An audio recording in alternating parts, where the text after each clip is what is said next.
Hi pals, it's me, Artie, they them pronouns only. This week we are doing a little chat about America's Next Top Model and the one time they had an openly autistic person on the show. If you've ever watched America's Next Top Model, you could probably guess it didn't go super good, so I'm going to talk about that. A friend of mine basically reminded me that this was a thing. I used to watch America's Next Top Model kind of obsessively as a teenager. Where's the disordered eating crew at? Especially when you're not aware of those sorts of things. I just completely forgot that this person existed. So I re-watched all of the episodes of that season and made my notes. A little bit like how I did with Skins the other week. So we're here, we're ready. America's Next Top Model, it is not and has never been a particularly kind show. It kind of goes along with a lot of reality TV shows that a lot of things are genuinely just made up for entertainment purposes, disguised as for the benefit of the competitors or whatever. They are always fishing for your weaknesses, to get people to cry, to get people to snap. I mean, how many times has that one scene from America's Next Top Model with Tiffany gone viral and been a meme again? You know, I was rooting for you, we were all rooting for you. That moment in itself was completely fucked. But that's not the point of today. Season 9, which I don't think I watched many after that season. I definitely kind of tapered off somewhere, maybe around cycle 12, if that. Last time I checked, there was like 24 cycles. And I was like, how? I think I watched the All-Stars, but besides that, I definitely stopped at some point because I was like, this show is bad. It does not bring me joy. So season 9, there is a girl called Heather who is autistic and ADHD. She does use the term Asperger's. I'm not going to whilst talking about this generally, but I just wanted to mention that for more context as well. And also, like, it was repeatedly brought up, it's a mild form of autism, which is not a thing. Autism is a spectrum for everybody, and nobody has like a static autism. Your traits vary day to day. Yeah, ignore, like, this is a great little like summer / pajama shirt, but the cut is so weird. Like, it's one of those oversized cuts that nobody has a body that fits in this. So the shoulders are literally down here, and I have really broad shoulders, my guy. The arms don't start, they're like, the whole arms need to be brought up by like a bunch. And I don't have the skill for that, and I don't have the money to get someone else to do that, and I'm not sure any of my family has the skill for that either. Anyway, back on topic. Heather definitely got a lot of shit from everybody. Nobody on this show understood autism or ADHD.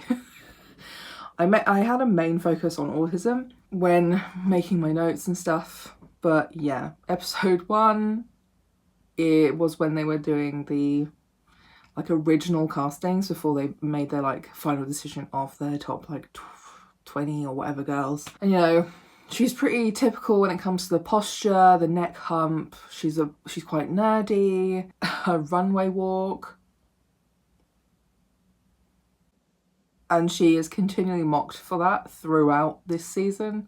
She was told a lot as a child that she was really ugly, so she didn't feel very comfortable in her own skin growing up. Lots of comments about how she has these really intense eyes.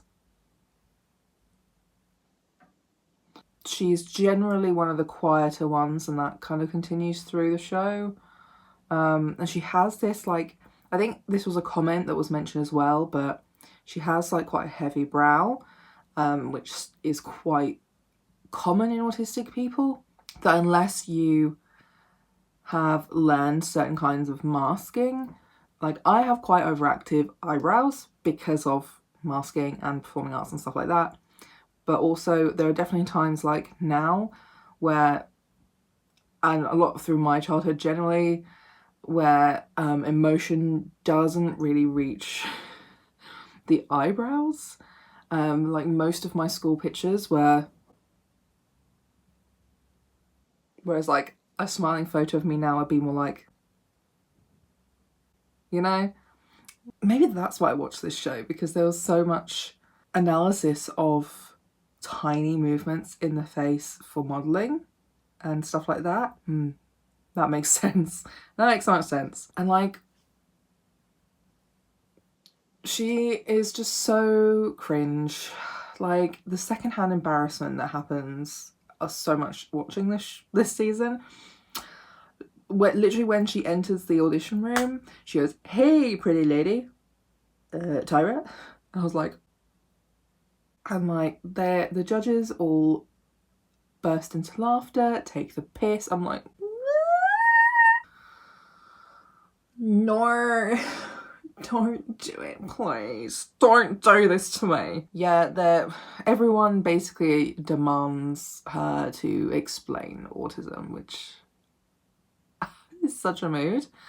I think it's also very interesting that everyone only demands information about autism, and there really wasn't much thought or input, or I don't know, like ADHD just wasn't as big of a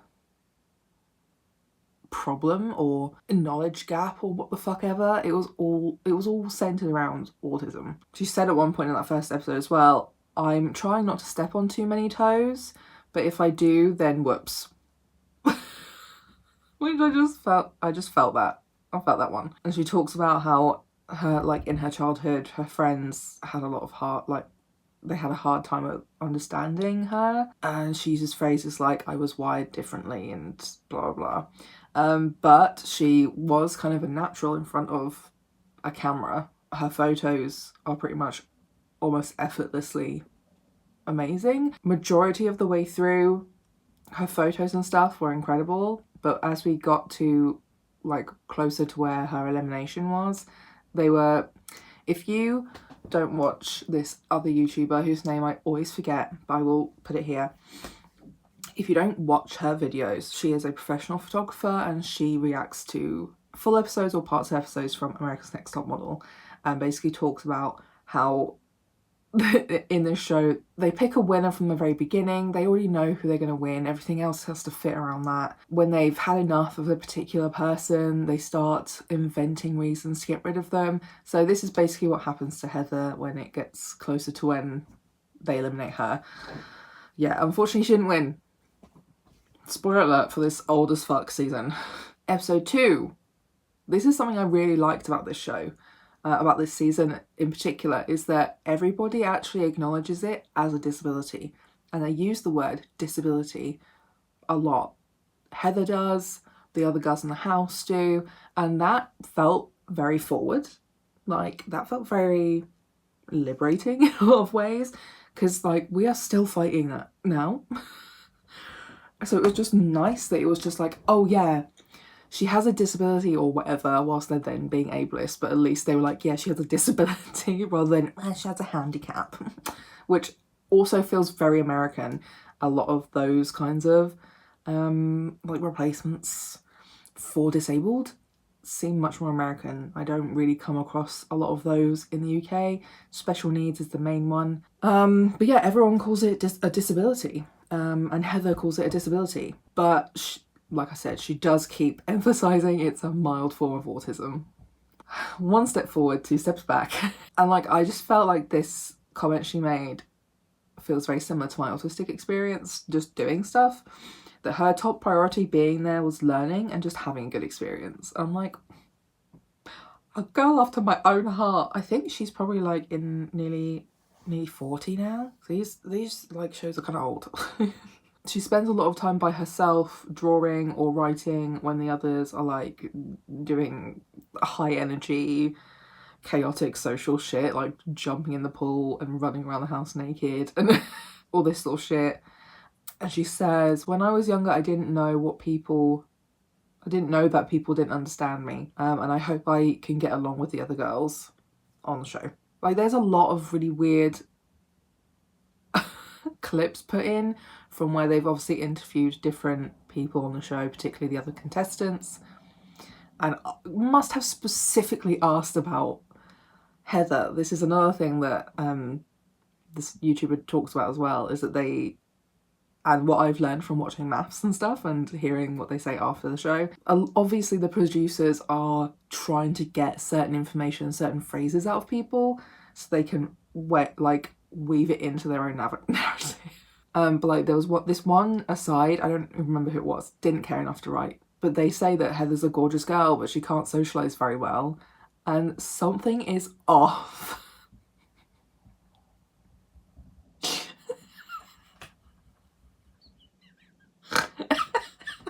Absolute walloped on the head for that. And they did this awful photo shoot. They do so many awful, corny, unusable like shoots on this show. They did this anti-smoking shoot, and like, this show just has a lot of other ableism they like to throw in. In this particular shoot, like, the girls having cancer was like a huge thing, so they just kept, oh yeah, I was imagining I had cancer, and it's just like,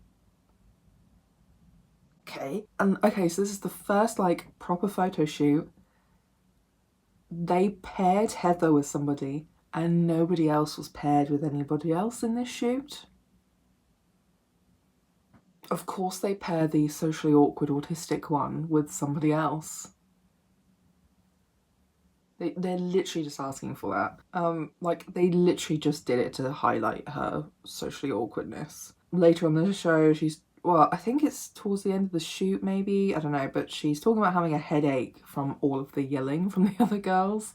I don't know whether they were arguing or just being like very excitable, but oh, such a mood. And like, literally everybody comments on her social skills. Like, it's a regular one that keeps coming up, and it's like, if you know this is to do with her disability, shut the fuck up. Babe, somebody else has already said it. Shut up. It's literally in my notes as well that it must be producers asking specific like leading questions. Again, we see Heather taking time out a lot to be by herself, you know, self-regulation, needing time to just like process all the sensory stimulation, all of the massive change to her daily routine by literally being in a place she doesn't know that isn't her own home with a bunch of people she doesn't know, probably unable to do a lot of the things that she would usually do for like self-regulation. And you can definitely see as this season progresses that it gets a lot harder for her to mask those things or even find time and space to self-regulate. And then like, yeah, they were all sat together, all the models, all the wannabe models, and one of them was just, they were talking about this with Heather, and one of them just goes, yeah, explain it, because we don't know. And I was just like, I think this is one of the ones that went to like get second place, and I was disappointed in her. Honestly, a lot of the girls were really fucking horrible. They were so mean to her face, behind her back, within earshot. It was pretty gnarly. People were chatting shit about her being messy or weird when she was literally within earshot, as if she, I don't know, as if her disability makes her unable to hear.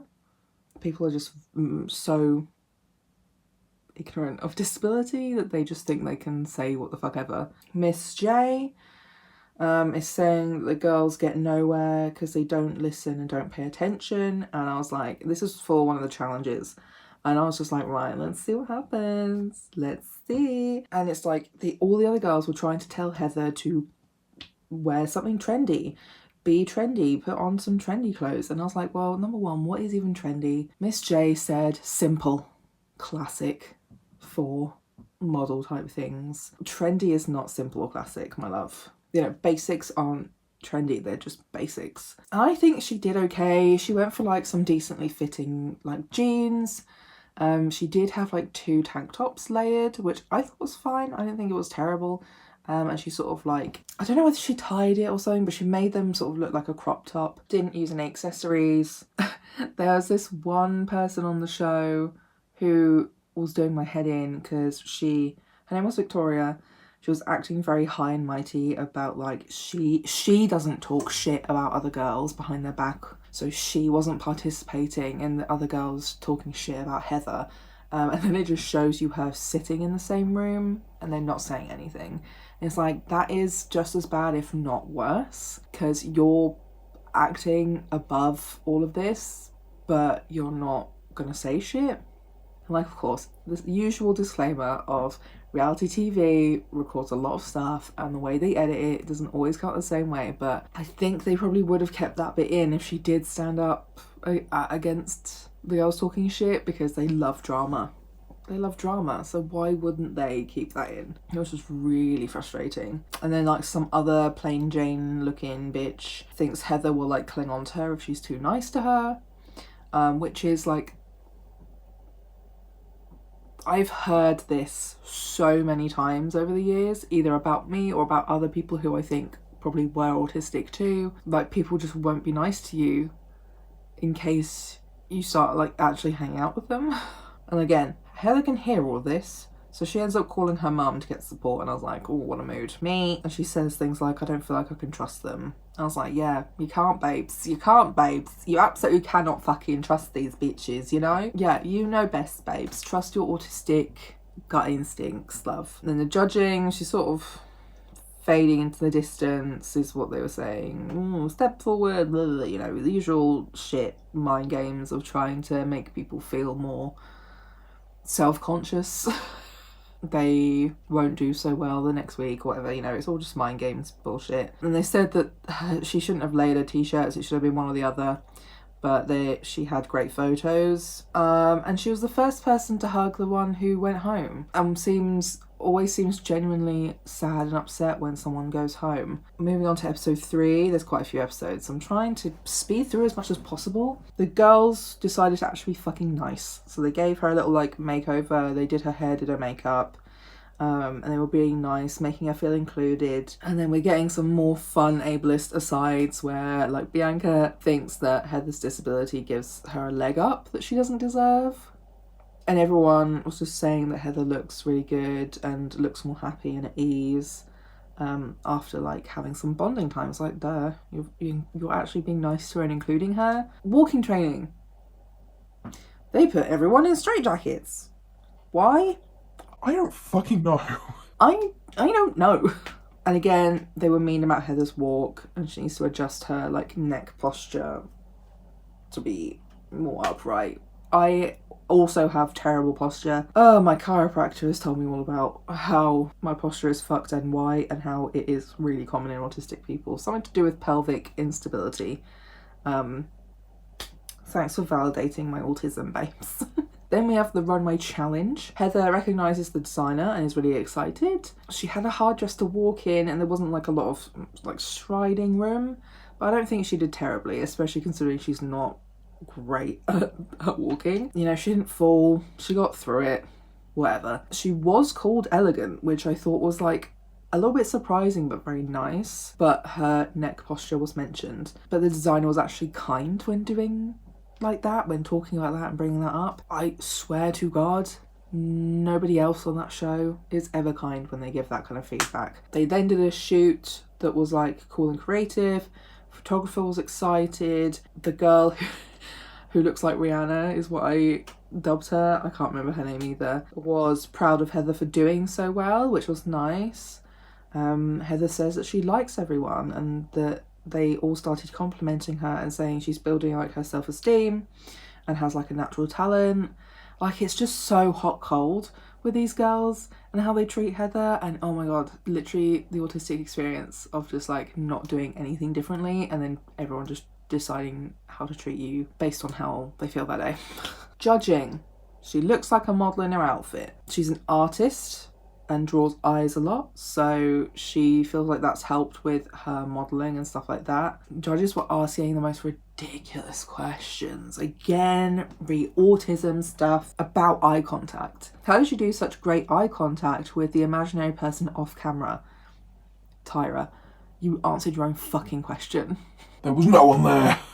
There was no one to make eye contact with. Tyra. The fuck? But also, like, a lot of autistics in careers like modelling, performing, etc., you have to mask anyway when doing those things, and in short bursts you can mask eye contact. But like, she genuinely answered her own question. Heather was not looking at anyone. I also made I was watching this season and thinking, God, there are definitely more than Heather who's autistic this season. But there were definitely a lot of other people where I'm just like, you're all acting fucking autistic too, so why are you so mean to Heather? Just because she knows what it is. And then the plain Jane, who was convinced that Heather would cling on to her, went home that week. No. Episode 4, it's the hair makeovers, finally. They didn't do anything to her hair, basically. They gave it a trim, changed where her parting was, and gave it like a little bit of a warmer, dark hair dye, but otherwise they like her vibe. Makeup challenge for CoverGirl, not much focus on her. The shoot, they gave her weeds, so like it was a flower plant shoot. So of course they gave her weeds. They didn't give her something pretty, delicate, or beautiful. They gave her something creepy and weird. She did great. But yeah, grimy and dirty. Everyone else gets to be delicate and pretty. They show the staff showing Heather the rendering so that she could visualize what like they expected, but they did show that they did this for someone else, but I don't know if they did that for everybody. At judging, they basically were like, yeah, you're really haunting and intriguing, one of the best photos, and you look like art, and you're blending in with the weeds but not getting lost, and the photographer loved her. She has great eyes, again, and did exactly what he asked. Another thing that comes up a lot in this is that she's really good at responding to feedback, which I personally relate to that quite a lot. If you give me feedback, I can adjust whatever. But if you don't give me feedback, I don't fucking know what to do, my G. Like, I felt that. Episode 5. Heather has joined in with the bitching and critique of other people, except nobody likes it. And if anything, it's almost like a show pony vibe of like, tell me what you think about me. But she's also like actually saying it to people's faces as well, which is the difference. But then she's also honest about her own flaws. She's not like pretending she's better than anybody else. Posing challenge on the trampoline. Coordination, fucking terrible. It was so bad. Oh yeah, they were posing on ice, and she hates the cold, which is such a mood. I think that's also something related to autism, is the inability to deal with like temperature changes and like temperature regulation problems. I got that one as well. So yeah, she wasn't comfortable. She can't ice skate. Oh, that's what it was. They had to pose while skating around and with some dude who was then going to pick them up and do poses. It was so bad. She did the worst because like I would be just as bad. You want me to trust this absolute fucking stranger to just lift me up whilst I can't even skate like a normal person on ice? No, thank you. And like the judging was like, oh, it looked like you didn't want to be up there. No way. I had no idea I looked like that. I actually really loved it. It was amazing. The shoot, fashion gargoyles. It's just it sucks, whatever. She did great again. They are starting to get picky about her eye contact in photos and only giving a side profile. And it's like, well, you guys are the ones picking it. And that is what the photographers are fucking asking for. That is not her fault. And then judging, confident, but profile. And again, like I said, the photographer literally was asking her to do it. Episode 6. Challenge was about a charity campaign. Heather's team won. They were just pretty straightforward, didn't really have like a silly theme with it, and just used some props. Like they wrote on these big boards and just would drop the boards to reveal the next fact or whatever. Like, yeah, it wasn't over the top. They just did what they normally do. And Heather actually won a photo shoot and she got to practice some straight on photos and they were great. We also see a bit of like stimming when she's being complimented by someone who she thinks is cool. I think it was that whoever she did this photo shoot for, whatever brand that was, I don't know. Bianca says in an aside, I think, I don't remember, but I just quoted it. She's my biggest competition because she doesn't have to do much to look good on camera. She baffles me. As if she's not trying to do a good job. Episode 7 was literally just recaps and B-roll, so I just skipped it. I didn't care.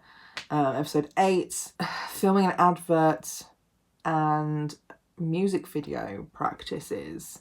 So Heather was not good, really, because of her balance and coordination, but she did get better by the end. And again, this was one of the episodes where she responds well to feedback. She's described as like a Tim Burton kind of like sexy sexuality, like dark and weird, which is like fair. That is the kind of vibe she brings. She's very pale. She's very like tall, slim, long dark hair. And then also, side note, that this season was just like really fucking fat phobic because they had a girl who was bigger than like straight size models, but not big enough really for plus size. And they were just really fucking awful to her all the time. Like, I estimate she was maybe a size, like, UK 12. She was straight-sized, but with, like, maybe a bit more bum and a bit more boob than the other girls there. But the music video, they actually added more emphasis to feature Heather, because she had that gothic look that they were looking for the shoot. So they gave the main role to somebody else there, but because they liked Heather's look so much, they specifically gave her extra scenes to do. This wasn't talking though, so it was all good. There was no lines to be learned. It was just looking hot. Like, everyone was in the video, but they, made extra time for Heather to be a bit more featured.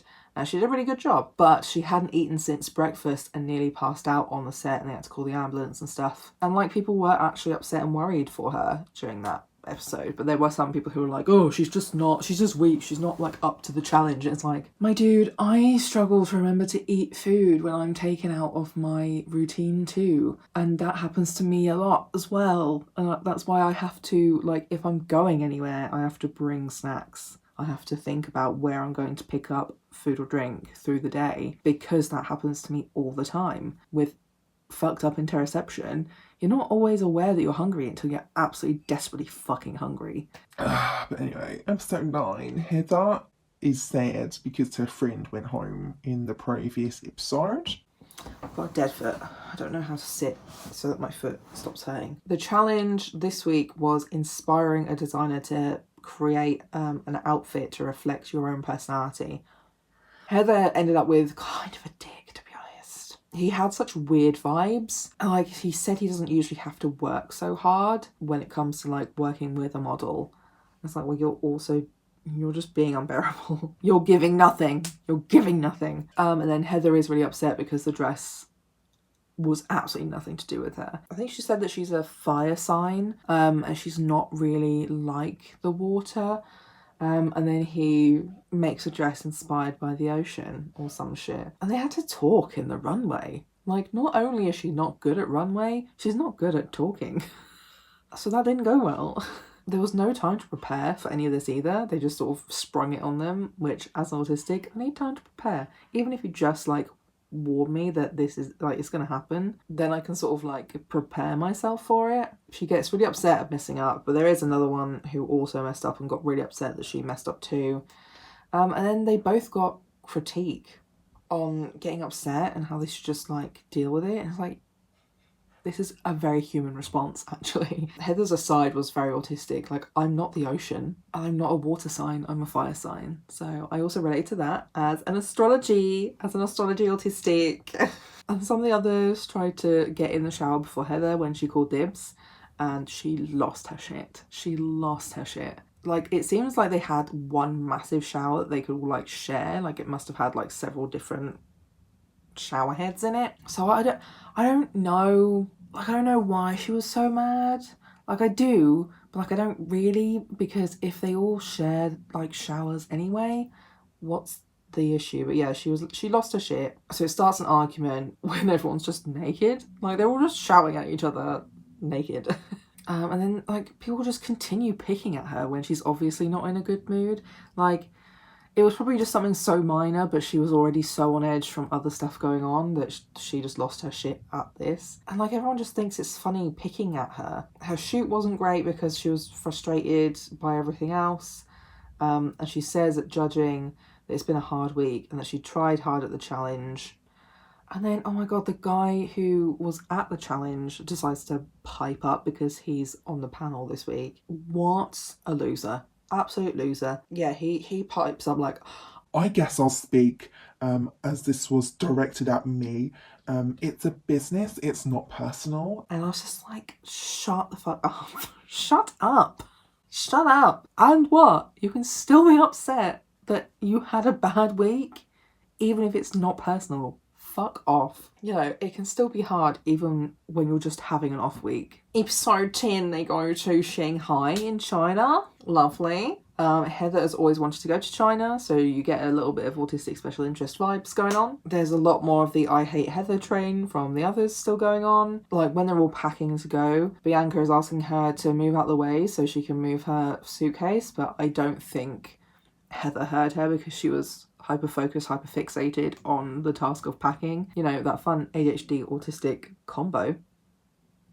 But they were just so mean about it. When they got to Shanghai, Heather didn't get to claim a bed because she was distracted by looking at the rest of the apartment and thinking how cool it was. There was one double bed that could have been shared, but whoever it was that claimed the double bed was like, no, I'm not sharing with you. So yeah, Heather gets frustrated.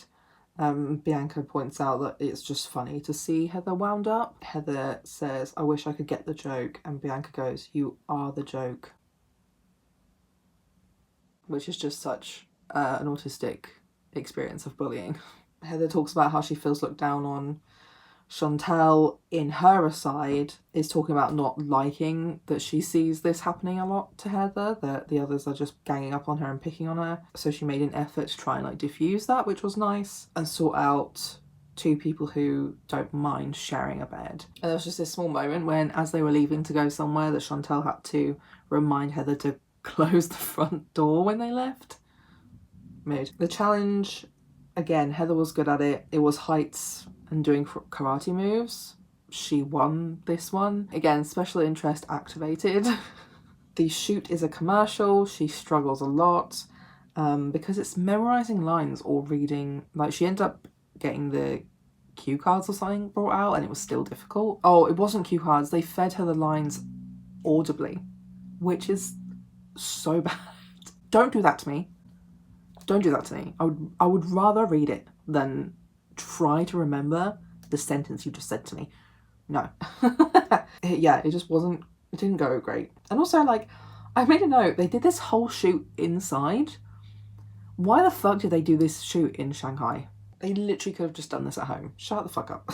Yeah, I mean, I wrote as well, like, at least Heather didn't fall apart and cry, but Lisa did. And, you know, I get it. I fucking hate this shit, you know? Episode 11 is our last one, and it's the Go Sees challenge. No. Basically, she could not navigate this place to fuck. She could not navigate this place. They gave maps to everyone that didn't have any English translations at all. It was all in Chinese. Obviously, no one was prepared for Go Sees either. The Tyra Mail never really tells you what you're doing. And apparently they had like just taken their laundry to go get done. So even like Chantal was not prepared and had this like black and bright pink lacy thong on when she should have had a nude one. And yeah, just at one of the go-sees, the only go-see Heather made it to, they were saying it's important for you to have good eye contact. Do one more that has eye contact. And I was just like, of course, she gets the one go-see she manages to go on is someone who's like really, really adamant about fucking eye contact. She finds the car to go to the next go-see, then can't find the next go-see at all, and then can't find the car to go back to wherever it is they have to go back to for this challenge. One of the girls found her, like, just in the street from their car. She was like, yeah, I just can't find the car. And this girl, like, recounted this to everyone when she got back before Heather did, as if Heather was just, like, an idiot, or, like, she doesn't care because she wasn't crying. And it's like, no, no, it's the flat effect. We just don't always show emotion in the typical way that you would expect because it's very internal. On the shoot, the others were watching. Heather was last, and the others were just like making comments really loudly. And like even Nigel told them to be quiet, but she wasn't doing good. Again, I think she'd had a rough week. Doesn't help when the others are being fucking assholes all the time. And then the judging, she ends up with a good photo. And then like Nigel butts in to say, oh, she can't communicate well. But then forgets about all the girls being fucking horrible and annoying on the shoot. Doesn't mention that at all. And how inappropriate their behaviour was at any point. And then Heather goes home. I think she was 5th, which I think is pretty good. Well done. I just wanted to go through it because, again, you know me, I love looking at old media and autism, especially when America's Next Top Model was like a special interest show of mine for a period of time in my teen years. That's like all I would watch on telly. Yeah, it's interesting to go back and look at it and just see how it's funny because like in one way it's like they genuinely treated her no differently to how they treat everybody else.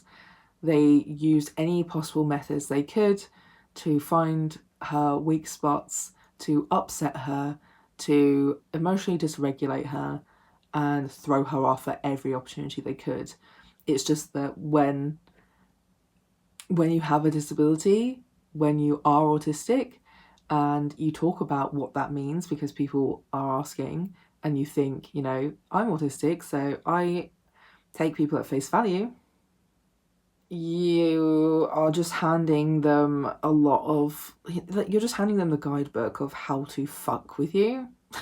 And I think that if I had been on a show like that, or if I would be on a show like that, I would just not engage, I think, at this point, because the shows are genuinely made to cause drama and create a entirely different plot or storyline. Like, that's something I learned recently as well, is that reality TV have writers.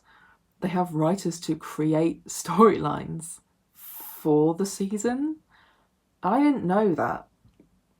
And that also has added to and changed my perceptions of how reality TV works and what they do. And genuinely just solidified the fact that I will never go on reality TV because they are fucked. They are awful. It's so bad that I would just never do that to myself. But yeah, like, this was a huge show that showed a real autistic person in real things that were happening. They really called it a disability, and they really showed how fucked up some people could be, but it was portrayed in that way that it always is, where you're supposed to find her annoying and frustrating. You're supposed to be on everybody else's side of like, why is she like this? This disability stuff is rubbish, and she is getting this leg up that she doesn't deserve, blah, blah, blah. So like, whilst I was analysing it from an autistic perspective, I could also still see the point of view that they were still using to sell the show to non-autistic people. Anyway, I hope you liked that video. This has been quite a long one to film as well, but hey, if you like it, let me know. Leave a comment in the comment section, leave a like, algorithm things, subscribe to my channel if you want to see more of me, share the video as well if you'd like, if you know someone who would be interested in seeing this. It all helps support me, a small creative, to hopefully reach my dreams of never having to work under somebody else ever again. Pathological demand avoidance, who? Persistent, whatever the other version that people now call it. I don't know. What the fuck do they call it? I'll put it on the screen if I remember, but what the fuck ever. I need a break. I need to lay down. It's warm. Yeah, I will see you next week. Bye. Hi pals, it's me, Artie, they them pronouns only, and welcome back here. Also, I've had to move some things around. We had a heat wave, we're probably gonna have more heat waves, so I'm having to prepare for extreme heat. So if you can hear that noise, it's the mini fridge I pulled out of storage the other day, so I can store cold drinks, cold water and ice packs, because I'm chronically ill. And honestly, it's been great already, but it is a bit noisy, I've just realised. So my video today, okay, I wasn't going to do this, but I wasn't feeling like super excited for the other ideas I have. So this one's probably going to be a long one. I'm talking about skins, but specifically Generation 2 and the canon and non-canon autistic coded characters. For anybody who maybe doesn't know what skins is, it was kind of a groundbreaking teen drama in the UK. It, I think, started airing in the mid 2000s-ish. Peak fashion. It was a show that portrayed a more realistic version of teenagers in the UK, I guess. A lot of getting drunk in fields, taking drugs, a lot about mental health, a lot about queerness, bodies, the general weirdness of being a teenager. But of course, it's one of those shows as well that does romanticize a lot of things and comedy-ifies everything as well. Like, there are some things that maybe shouldn't have been that funny. It was also a very white show, a very skinny show, and not super representative of disabled or trans people, and there wasn't a lot of queerness. For me as well, this particular generation was my first exposure to gay women. gay teenage girls. So yeah, in a lot of ways it was very revolutionary for a lot of teenagers, but also, especially since the show's been long over, there has also been a lot of conversation about production, how these actors were treated, because that was the other thing. Majority of the cast of these seasons were close to age of the characters, so around 16 to 20-ish. Yeah, a lot of bad practice when it came to how the production handled that. But I'm sure a lot of those things have been talked about a bunch. I personally haven't seen the autistic stuff, so I want to talk about it. Can't remember when I sat and rewatched the seasons to make my notes, but it was a while ago, so I'm going to go through my notes. But I want to specify the two characters I'll be talking about mainly are Pandora, my headcanon autistic, and JJ, who is autistic in the show. My notes are just episode by episode, so I'm just gonna vibe through. Yeah, most of my notes seem to be on season 3. So I'm going to talk about our first sort of introduction to Pandora, which was actually in Generation 1, season 2, episode 7. She's introduced as someone who is assigned to Effie, I guess, at her new school. The introduction for Pandora is very innocent. We see her chewing the lid of her pen and absolutely covered in ink, and it's delivered to us that she needs mentoring or guidance. She has this phrase that she uses quite a lot throughout these seasons, where she says, "I'm useless," and that's sort of how she introduces herself as well, is "I'm useless, that's why I'm here," which is in this particular private school. I don't know. She's also shown to do a lot of things to win respect and love from other people, but especially Effie in particular. Literally in this episode, she's doing some weird tricks in the tree that ends with her hanging from a noose by her foot, and I think her pants were on display, I can't remember. Oh, and her bra's in her hand, which just feels so autistic. Doing the most to make friends. And her comment is just, "Mum sent me to circus school." I also personally feel attacked by that because I did learn clowning and circus tricks. I learned to still walk. So yeah. Then Effie takes Pandora home. Pandora sees all the drama that is going on in Effie's house, but doesn't judge her. Very autistic. A lot of the characters in Skins are very judgmental. So that's why I say this feels very autistic, is because, yeah, the two least judgmental characters are either canon or headcanon autistic. But yeah, Effie's mum's gone a bit mad from stress. Tony, Sid and Michelle are having their drama at the end of, like, because it's their generation at that point in time. Tony is disabled. He was hit by, was it a truck? A bus? He was hit by something. So basically I think he had brain damage and had to relearn pretty much everything and had to be cared for by his mum and his sister. I think his dad's fucked off. Again, things that I appreciate about the show, even though it probably wasn't the best depiction at times, it was a depiction where there wasn't really representation of that kind on TV, in popular media. And just Pandora's comments are, is she mental about her mum? And then, your brother's really nice. Not realising that maybe that would be insulting to some people, and just asking to know. Effie then dresses Pandora up to go clubbing, and like the juxtaposition between Effie and Pandora is very bizarre, but also I think done on purpose. Effie looks very adultified and could possibly pass as an adult or at least an older teenager, whereas Pandora just kind of looks like a messy child playing dress up in her mum's going out clothes, although Pandora's mum in particular definitely would not have going out clothes like this. Pandora's mum rings her, and that's when Pandora is telling her mum about her new friend Effie. I've got a friend. No, not like the last one. No, not from the internet. Always very enthusiastic, telling her mum about things. Whilst Effie just always looks and acts annoyed. Which is just...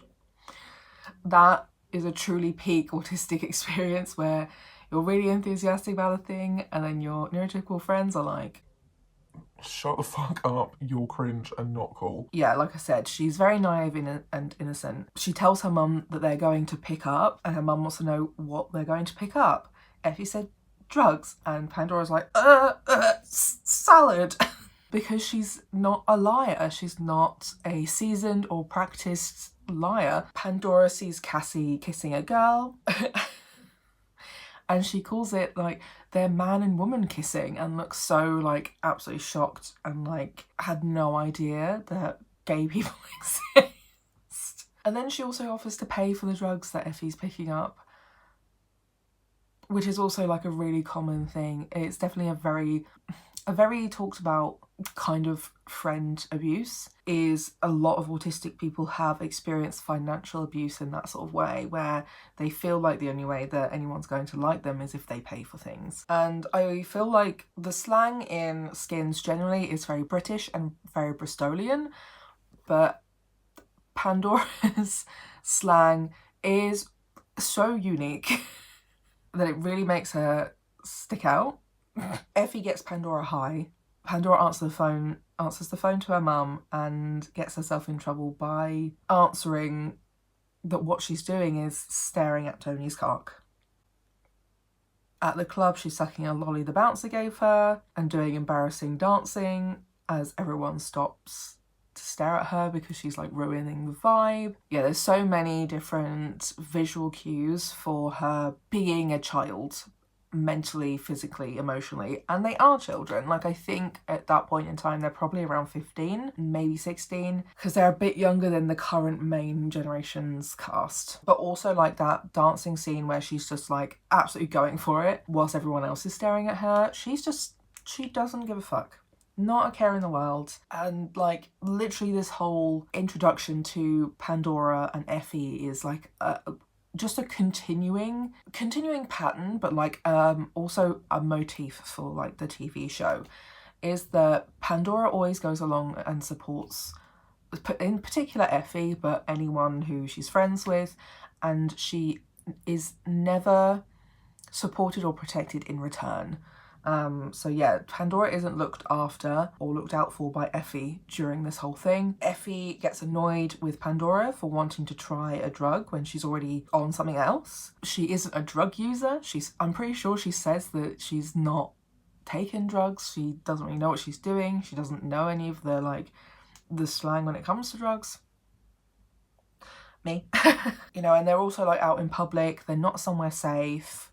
A lot of the advice a lot of people, like responsible people, will give you that if you are interested in taking any drugs or anything that may alter your state of mind, the best place to start is in a safe place, usually your house or a friend's house, with safe people around you who will look after you or are experienced, etc, etc. So like, it's the complete opposite of what you should be doing anyway, but also usually a lot of autistic people are especially sensitive to substances. So her reactions to the drugs are different to everybody else's because she's autistic. Nobody else acts like that.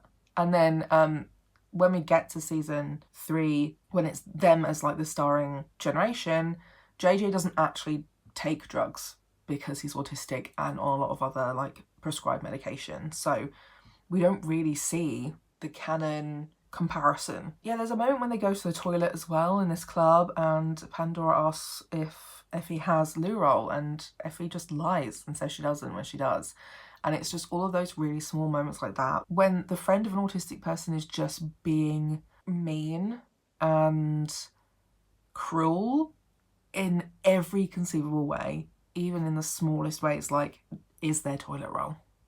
My undiagnosed autistic teenage self had absolutely a fucked up perception of all this, and that's where a lot of the framing of this show ruins some of these characters, because I wanted to be Effie, of course, and Pandora really frustrated me. And as an adult, you know, like half of my age right now was 14, which is probably when I started watching this show, if not maybe a bit younger. My 14-year-old self definitely had a lot of internalized misogyny and ableism, and I am pretty sure that's why I didn't like Pandora as a teenager, especially because I could see a lot of myself in Pandora and her actions and how other people treated her. Ooh. And if anything, rewatching this series and seeing it from a different point of view and actually being able to empathise with Pandora and JJ was actually a little bit healing in ways. And yeah, back to this little toilet scene as well. Pandora says, I've seen it in the movies, girls pee together on nights out, and that's just such an iconic, like, I don't know what real friends do because I don't have any, and everything I've learned about friendship is based off of TV shows. Do you think me watching Skins is why I had lots of really shitty friends? Because that was normal. That was normal to me. Right, good thing I've got therapy tomorrow. But yeah, like generally every time in this show that Pandora gets genuinely absolutely fucked up on drugs, nobody's ever concerned, and they're all just annoyed, or some of them are entertained. So moving on to like the actual Generation 2 seasons, Pandora is made to study beauty at college because that's what her mum wants her to do, even though she would like to do something else. Particularly, she wants to study philosophy. And she refers to sex by all sorts of like euphemisms. Surf and turf is like the main one that she uses. She's very upfront with compliments, particularly to boys, and it always seems to put them off. And JJ and Pandora are very similar in how they act and how they are treated. There is a lot of mirroring between what happens with Pandora and Effie and what happens with JJ, and it kind of depends. I would say Cook and Freddie have their own times being the worst friends to JJ for their own variety of reasons. And Pandora just leaves her beauty class and goes straight to, I think, psychology, and just goes, can I join this class? I don't like mine. And the guy's just like, yeah, sure, whatever. And she goes, Wizard. Whizzer. I am not good at a Bristolian Somerset accent without it sounding bad. But she goes whizzer, and I'm like, whizzer is another one of her like regular iconic pieces of slang she uses. In episode 2, Pandora pukes on the table at Cook's birthday, and I think that was at a pub as well, because she just witnessed him swallowing a goldfish whole, and all the girls react to Pandora like, what is wrong with you? And I'm just like, what do you mean, what is wrong with Pandora?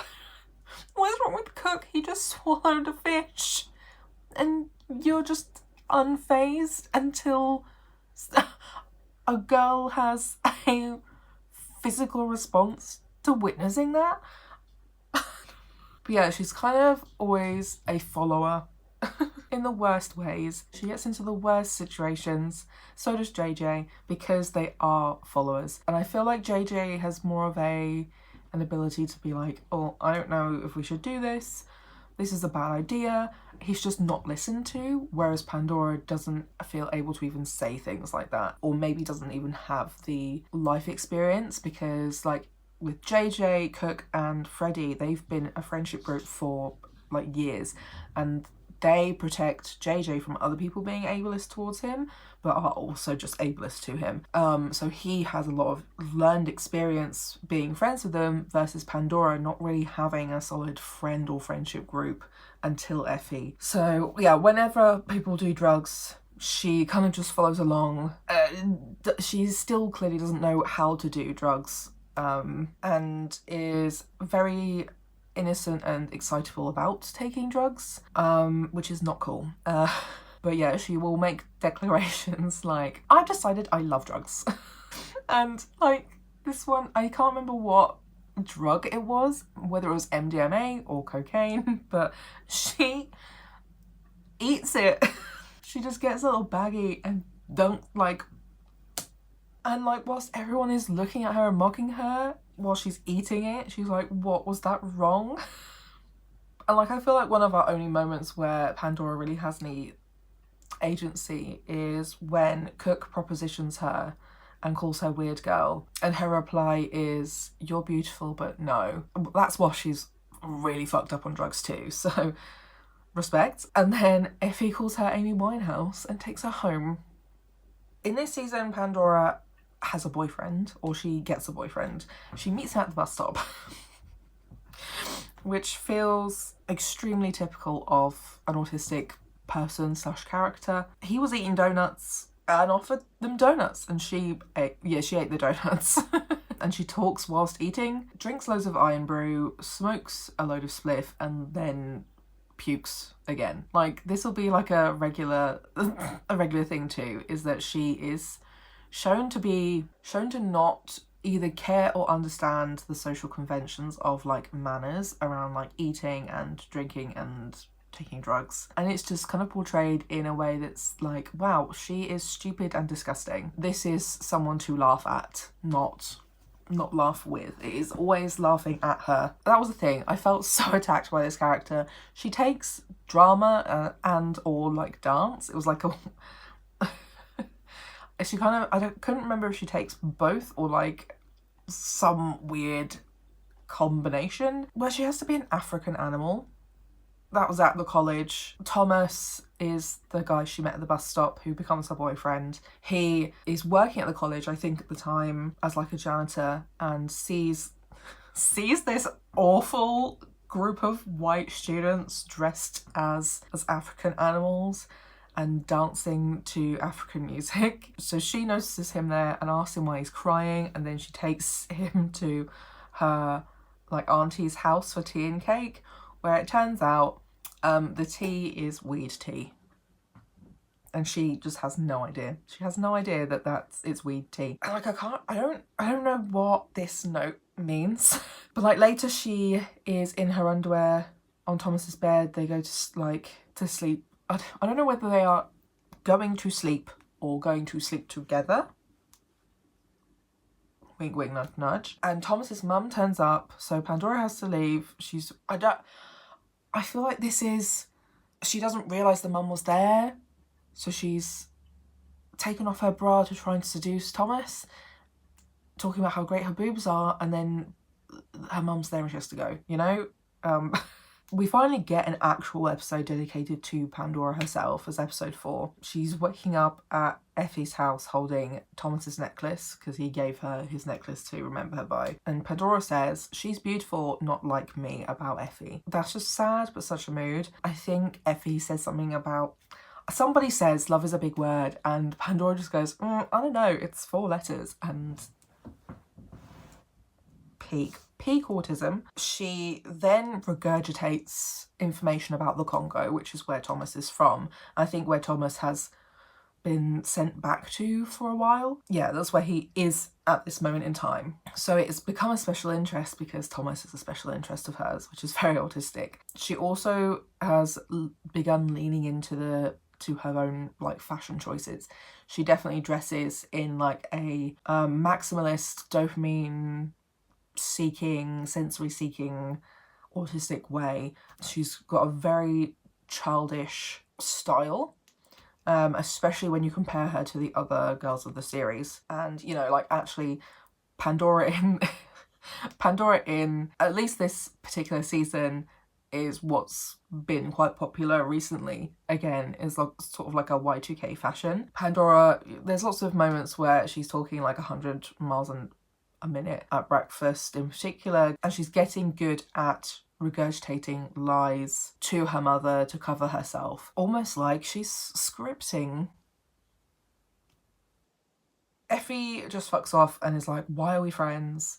And Pandora, being Pandora, is like, "You're the coolest person ever and I'll do anything for you. I'll do anything you want me to. And the boys don't want to surf and turf me because I'm useless." Okay, and we're getting to her like birthday sleepover too. She's having a sleepover with the girls and it's like a pajama party. Her and her mum made pajamas for everybody coming and it's a no drugs party. Katie has like a weird pedo boyfriend, keeps hitting on Effie, and Pandora says hi and he just goes, okay. Because he's one of the very over-the-top stereotyped Somerset Bristolian sort of sounding character. Pretty much all the others don't really get that the party is drug-free and thinks it's boring, but Pandora just wants to play Twister. Her mum literally calls her overstimulated. Like, you know what I mean when because this season literally had a canon diagnosed autistic teenage boy in this season, you can see why I'm struggling to ever agree that Pandora maybe just wasn't autistic, because like they are just laying it out there. If you know what autism is like, Pandora is autistic. Pandora also then gets really upset when she finds out that the others spiked the brownies and pretty much spiked that, like, her mum, because her mum ate the brownies and then she's absolutely fucked up. She then locks herself in the bathroom after shouting at Effie for being self-absorbed and never thinking about Pandora. Yes. You deserve better, babe. You deserve better, babe. Fuck Effie. Yeah, so I would also then perceive her locking herself away as either a shutdown or a meltdown. There's also a moment where Freddie is angry at Effie for not giving a shit about JJ having gotten overstimulated at this party and almost having a meltdown of his own. It's almost as if controlled environments are the preference for autistic people. You know, I feel like Pandora getting really upset as well about the change in plan. It wasn't a planned thing. It wasn't something they were going to do on the sly. No, it was what other people forced upon her. And then also Freddie actually has a go at Effie for how badly she's treated Pandora as well. The one time Freddie isn't also a shithead. Pandora comes out of the toilet when pretty much everyone is gone or has crashed. The only person awake still is Cook, and he's thieving, pretty much. He's pickpocketing everybody. And she just says that she wanted to play Twister and have her friends teach her about sex. So Cook plays Twister and is actually nice to her and then teaches her about sex. And I mean they have sex. And this was something in particular that I didn't really get as a teenager, because obviously Pandora is in love with Thomas, and Cook, she's already turned him down before. When she was absolutely fucked up, and this time she's not on anything and doesn't turn him down. Cook is, my notes say, Cook is a slag of a dude. And Pandora is easily manipulated, especially when she felt so down and lonely, and the only person being nice to her was Cook. Or at least being nice to her face. Effie catches them. Which you think wouldn't be much of a big deal, because Effie's not interested in Cook, so it's fine, right? Nope, that's just the tism.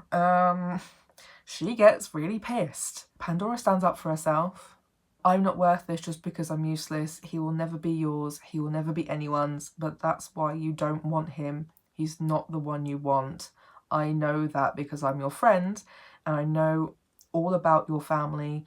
You know nothing about my mum. Why don't you know anything about my mum? Why don't you know anything about my mum? And then Thomas actually came back to England, and then she feels really guilty and doesn't know what to do, and probably thought he would never be back at all, let alone so soon. The next bit is that we have JJ's solo episode next. We're introduced to him after he's had a meltdown. In a lot of ways, I'm glad that they didn't really show too much explicit moments or scenes about meltdowns, because, like, you know, the amount of non-autistic actors doing these things is just a little bit embarrassing and cringe. So as far as I know, the actor who plays JJ is not autistic. I think he did a relatively great job of portraying an autistic guy, but also the representation of autism in men and in his character in this show is kind of stereotypical. But as I've said a million times before, stereotypes doesn't necessarily mean it isn't true or accurate. It just means it's the most represented experience. So yeah, we see him after he's had a meltdown, his room is a state. A lot of his experience as well, this character JJ, a lot of things he calls things something different to the autistic terminology. So this is a rage incident. He uses things like locked on for, I think, hyperfixating, and a few other things like that. So this is what he and his family and friends call a rage incident. I think sometimes as well, stepping away from the pathologizing? Pathologification? I'm not sure, but you know, stepping away from pathologizing of descriptive words is actually probably a good thing, because, you know, saying things like special interest or meltdown, etc., especially in like current internet world, is that like these words and phrases tend to be co-opted. A really big one I see co-opted is mainly an OCD trait. I can't think what the specific wording is for it, but thoughts, where people are using this term to describe their impulsive thoughts and actions, when that's not what that terminology even means. I feel like using things like rage incident and locked on can be a easier to understand colloquialism for especially like kids, because he was diagnosed as a kid, and obviously this show is or was for a teen audience, so calling it a rage incident versus a meltdown kind of levels it out to be a bit more relatable for the audience, even though meltdowns aren't necessarily rage or rage induced. And he basically just plods along in a much more like leveled out state to go and buy some more model planes. Now I said stereotypical, I meant stereotypical. He has to replace one that he broke, and the shopkeeper asks if he is still taking his meds, and maybe they aren't working anymore. Although there aren't meds. There's not really meds for autism. Like I know a lot of autistic people who are on meds for certain symptoms linked to their autism, but it's not like ADHD has stimulants. You know, like he then goes to the doctor. The doctor weighs him, and the doctor says, "You don't have to worry about that." And JJ says, "Well, it seems like I need to." Doctor says, "You know what we say about worrying, JJ?" And JJ says, just don't. And the doctor nods. And if that whole thing is not a, like, oh my god. One, as a chronically ill person, before I even knew I was autistic, going to the doctors, having to be weighed for like God knows what reason, and being told not to worry about it, and being told, you know, to just not worry. But also I really like that moment of like, well, it seems like I need to worry about it because you weigh me every time I'm here. Just a really nice little subtle moment of autism. He discloses that his friends are arguing and how they hate each other, but the doctor just says, I'm sure they don't hate you. And JJ says, didn't say that.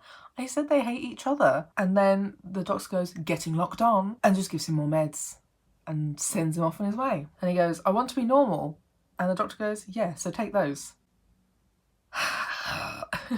I think these were really good scenes because it's literally so accurate, to be honest. I know it's in a parody sort of way, but genuinely, these moments happen exactly like that scene happened. You know, he just wants to talk through his problems, but the doctor brushes him off and tells him not to worry. And JJ has a meltdown in the waiting room because of how fucking nonsensical that whole time just was.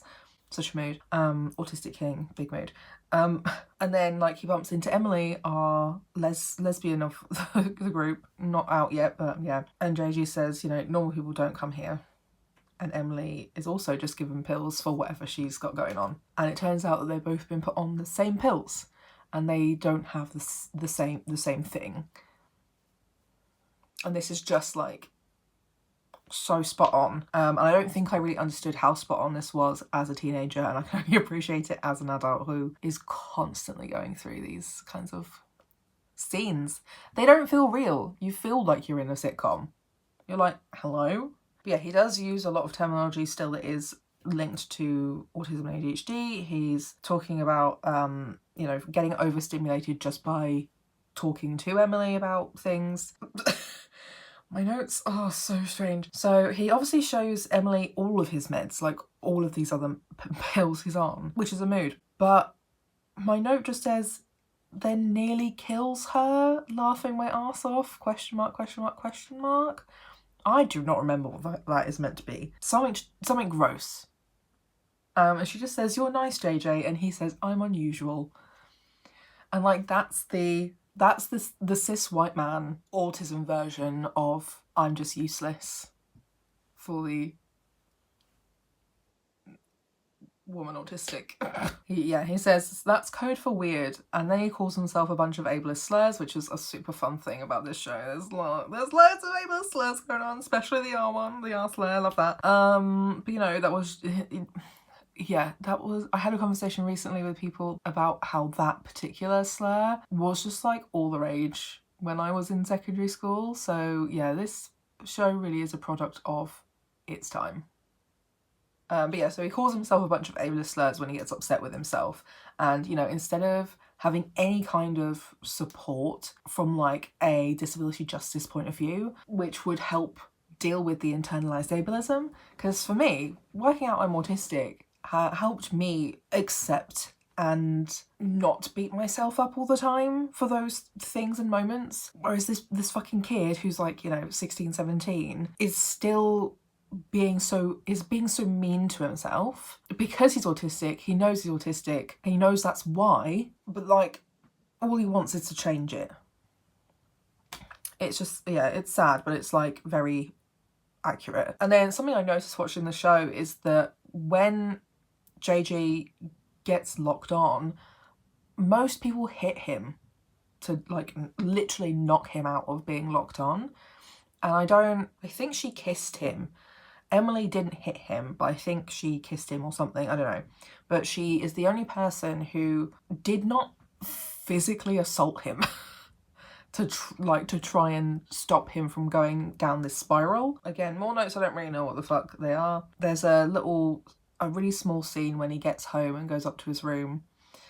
He sees his mum asleep on the couch. I think he like puts a blanket on her, maybe, doesn't wake her up, and she's surrounded by his like autism documents. And it's just like, wow, mood. Me and my mum. Especially when it comes to Pip. And he basically decides he wants to come off all of the pills that he's on, which is fair and valid. I totally get that. He's on a bunch of pills for like basically no reason. But he throws them out. And as he does that, Cook calls him. And then there's just, like, considering he is kind of like still portrayed as cis straight and, God, is it allosexual? When he is asked if he's gay, which I think is really interesting as well. I know a lot of autistic people are queer or trans or both, and a lot of people who aren't but are autistic are still thought to be gay or trans. So he was asked if he was gay, and his response was, "I'm not gay, I'm not anything."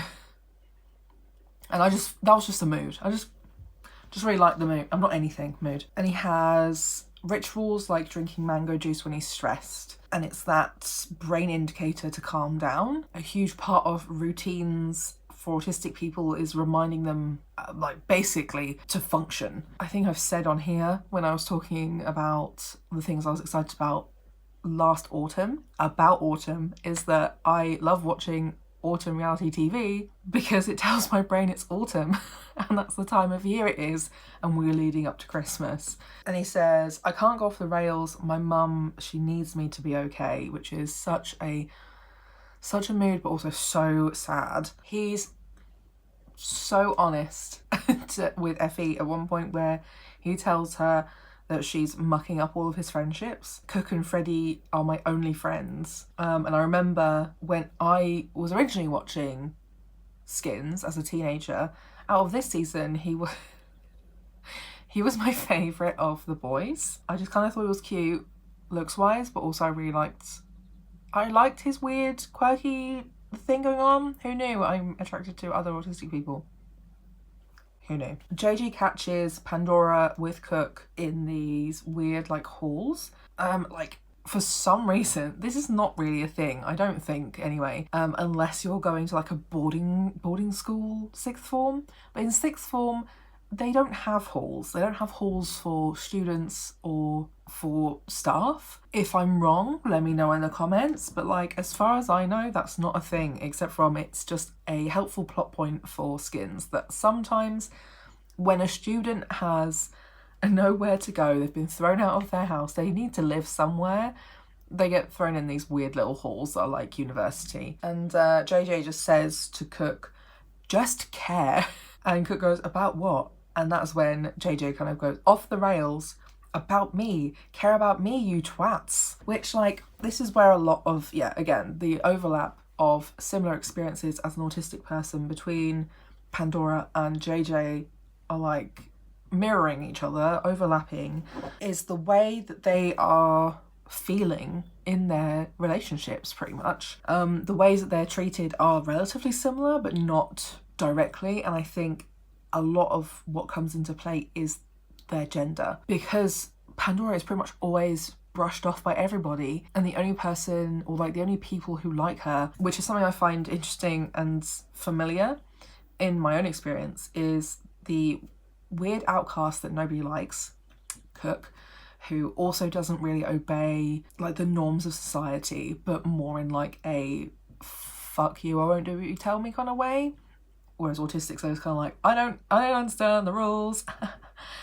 I'm gonna get cried out. Or people literally from different countries who were probably not brought up with the same social structures as in the UK, or as well as probably did not grow up with English as a first language. Because I describe as well a lot of my experiences of being autistic is I feel like I'm translating from neurotypical language into my autistic language. And I feel like it's a similar feeling and sensation for people who had a different language growing up and then moved to another country that speaks a completely different language. So that's why I think that Pandora and Thomas got along so well, and why Cook seems to also really like the two autistic people of the cast. I also remember seeing people talking about this sort of a stereotype, but kind of real as well, that a lot of the quiet autistic kids in school would be adopted by like a big badass guy or girl who would do the intimidating and beating up of anyone who fucked around with their autistic mate, you know? So it's really great TikTok if I can find it. If I can find it, I will put it here or link it in the description for you, because it was just such a mood. I don't think I've personally had that experience. I think I've had to be that person for myself, but I just think it's interesting seeing a lot of those autistic stereotypes coming in such an old show. That's why I think this representation is actually really good, both the on purpose one and the accidental autistic Pandora. After the whole like, care about me you twats, Cook does give him a hug and does validate how he feels and validates him, and validates those feelings, whereas Pandora never gets that. Pandora never gets that.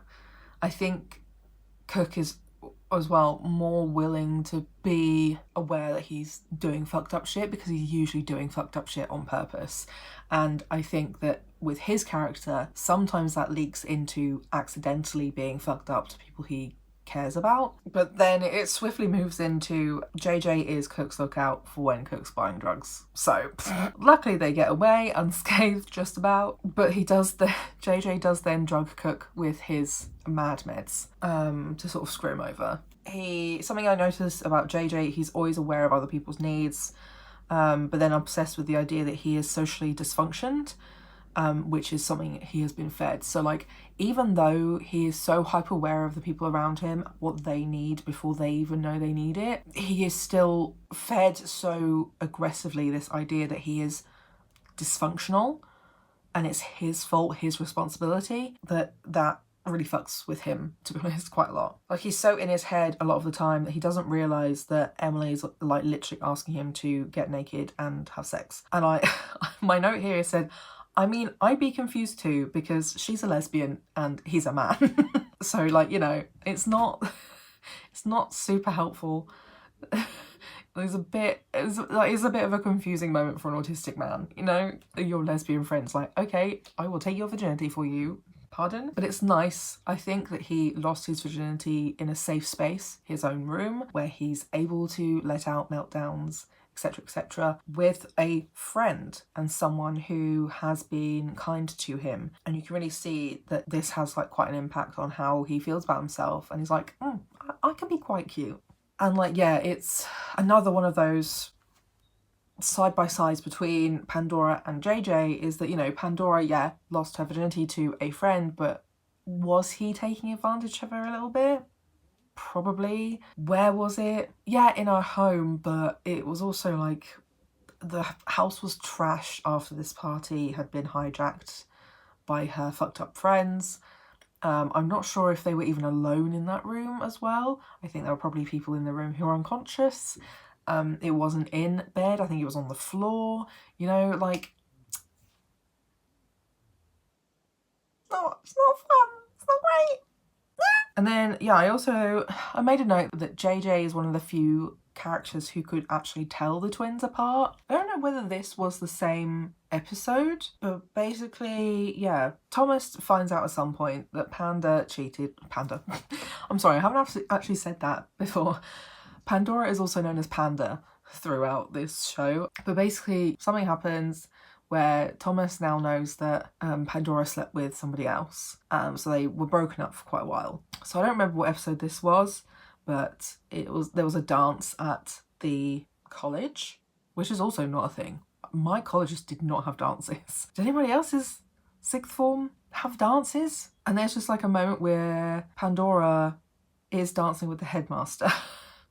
And they're both dancing really badly. And I also had Canon, the headmaster, as autistic, to be honest.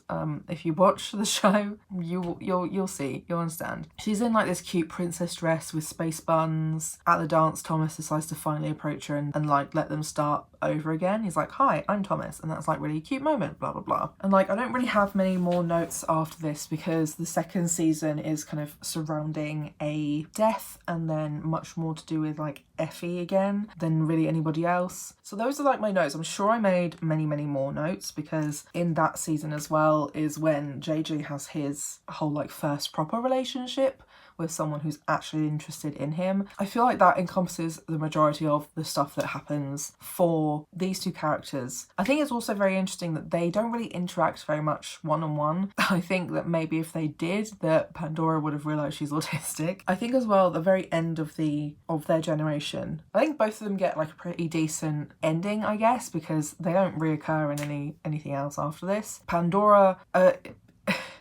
is actually a secret genius, a secret history buff, and she gets into Harvard. Yeah, Harvard in America on like an amazing scholarship, so she doesn't have to pay for like any of her tuition. Nobody knew, and she just took some extra exams and like just took some entrance exams and just got in. Thomas also got into Harvard as well because he was scouted by, I don't know, some coach. He's a really good runner basically, and he went through a whole load of shit with his experience of trying to get in education. And then yeah, I think JJ gets in wherever he was applying to, but also he's like still happily with his girlfriend whose name I can't fucking remember. But also gonna drop some secret Artie lore. The girl who plays JJ's like girlfriend was in Angus Thongs and Perfect Snogging, and that was my first ever audition, was for that film. Anyway, end of Artie lore. This is a long video. My back hurts. I need to lay down, as usual. But yeah, if there's any more that you would like me to talk about when it comes to skins, I guess, or autism, ADHD things, I have a bunch of other fun, silly videos that are going on. Let me know what you think in the comments. Leave a like, subscribe, share the video, you know, all those things, good for the algorithm, blah, blah, blah. Helps me. Yeah, I'd really like to reach 1k subscribers by the end of this year, even if I don't reach the watch time for partner or whatever. So subscribe if you would like to see more of like Artie's media analysis vibes that are pretty much always skewed to queer, trans, or ADHD autistic, or some kind of disability related thing. And that's it for this week, and I'll see you next week. Bye.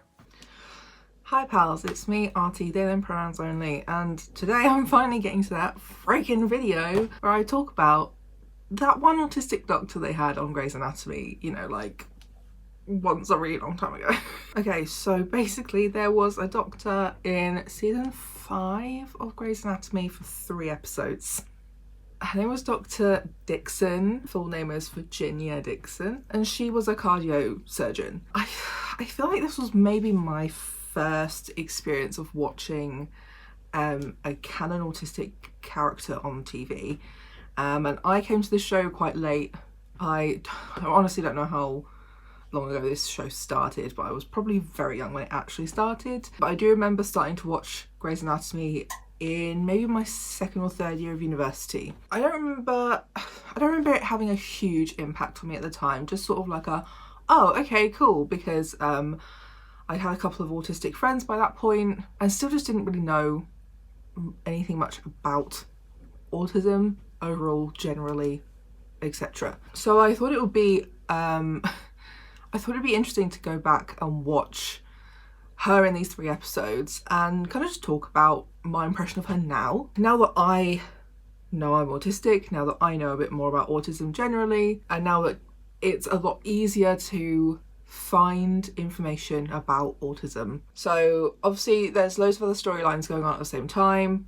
I was not making notes on any of that, much like this what I did with the house episode I talked about, where he had a patient with Takayasu's. The first episode she's in is season 5, These Ties That Bind.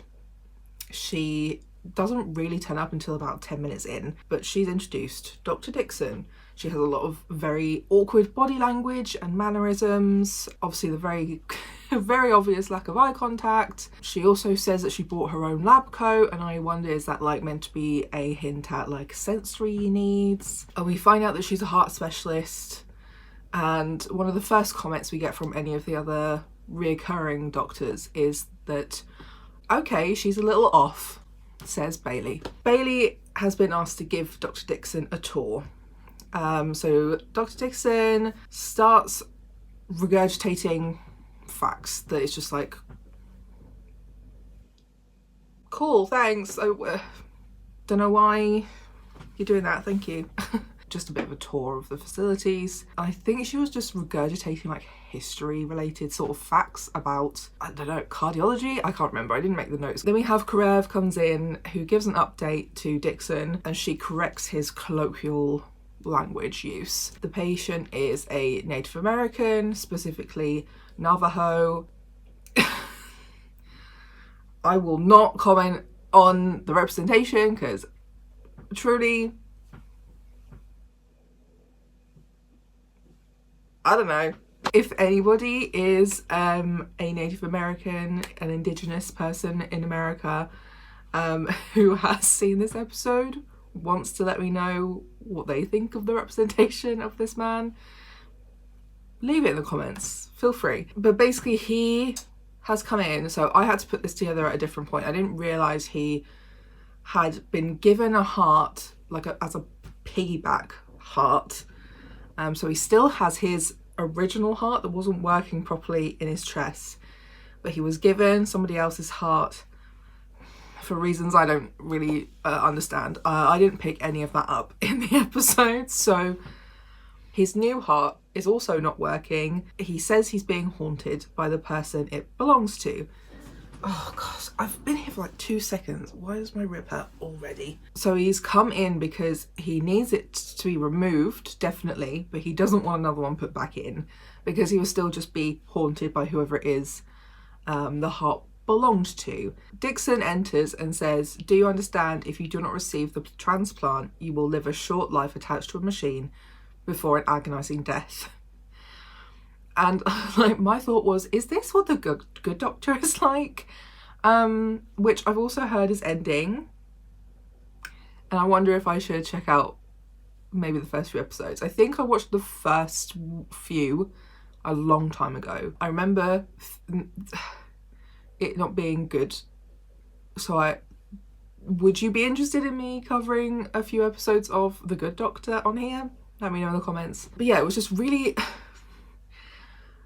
lacking in bedside manner, and I don't think this is just an autistic thing. I think this is often just a healthcare professional problem.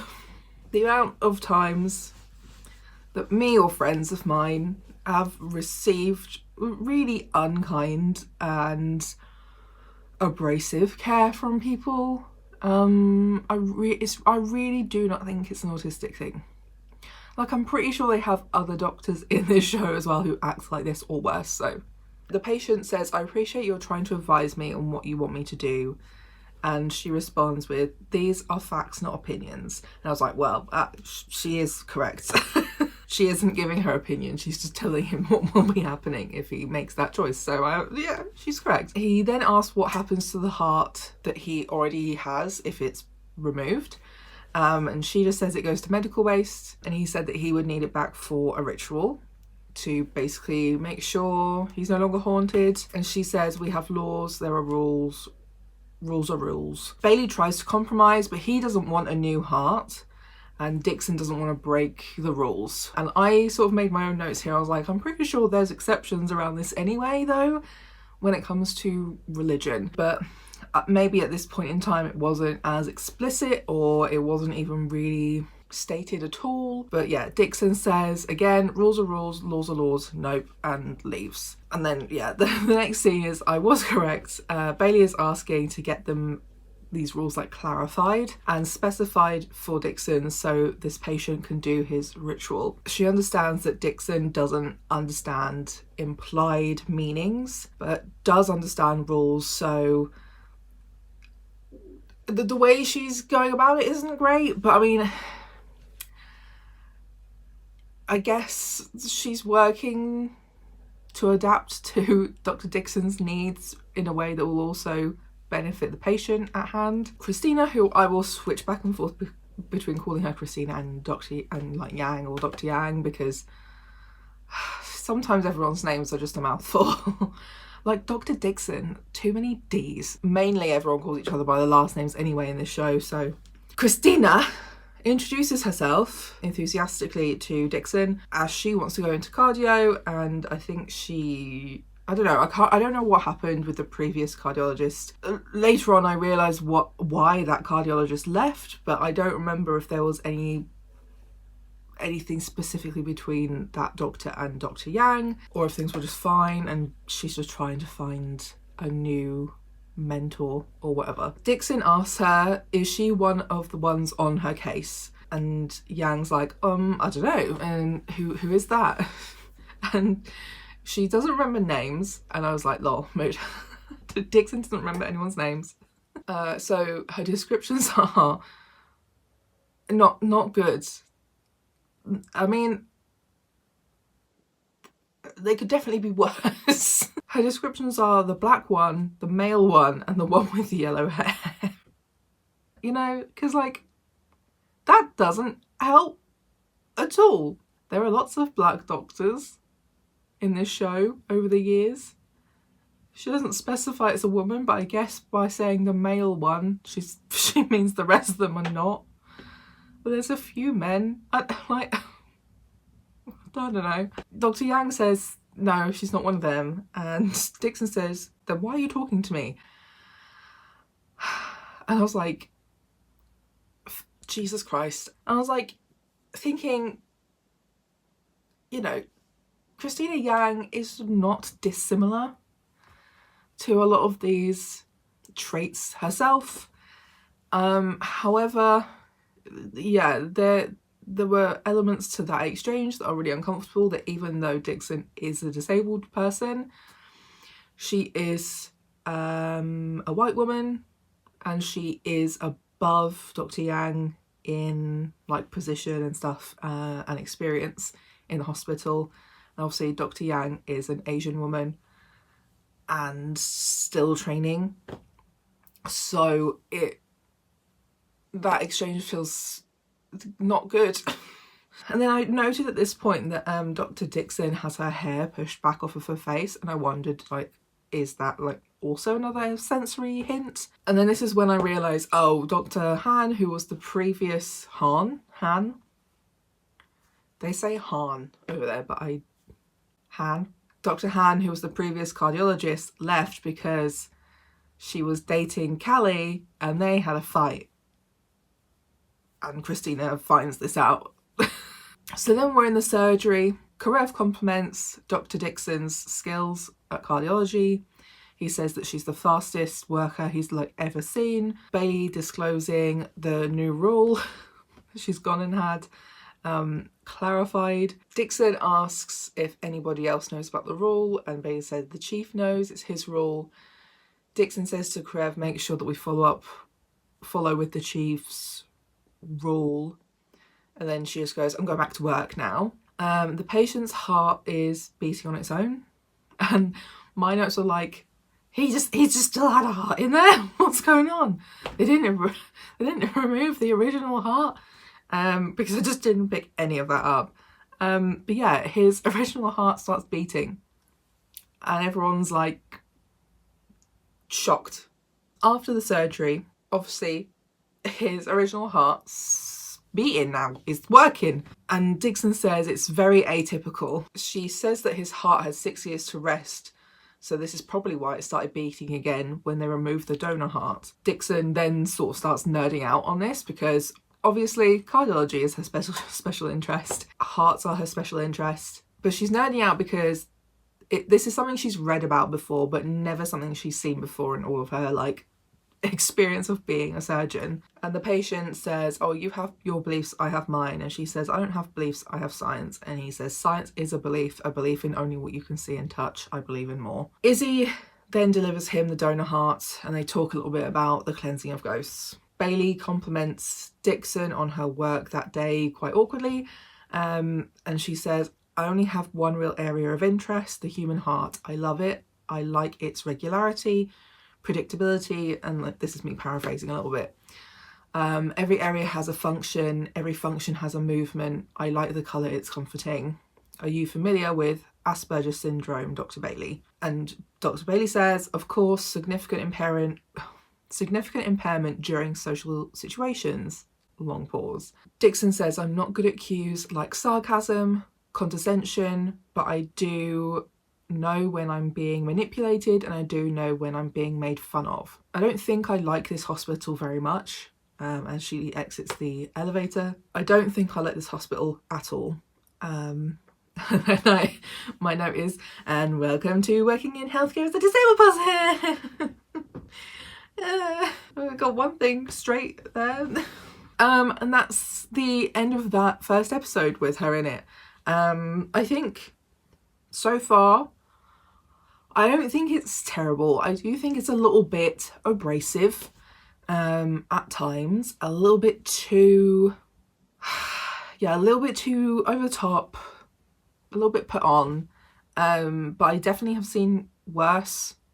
And as we all know, my thoughts and opinions on Asperger's specifically, but as I said, this is quite old. So moving into the second episode, which is a few later, called All By Myself, Dr. Yang was the one that everybody picked to do a surgery, but she's out of the running for whatever reason, because I didn't watch the episode. So she has to pick the next person, who then also gets to pick a fellow to participate in this surgery as well, because all of the interns are currently banned from practicing because they were practicing on each other.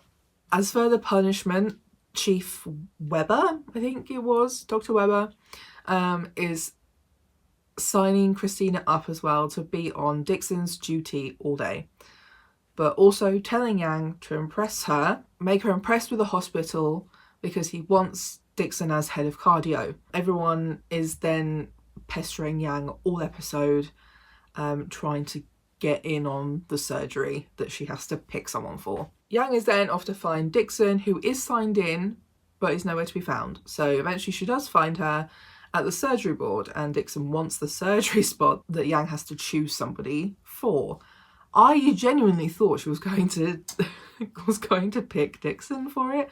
How else would you improve a relationship with a possible future head of cardio as well? Like, she wanted to do the surgery. Isn't that a great way to make her want to work there, but also want to mentor you more specifically? That's not how the episode goes, but I really genuinely thought that's what would happen. But this is the interaction.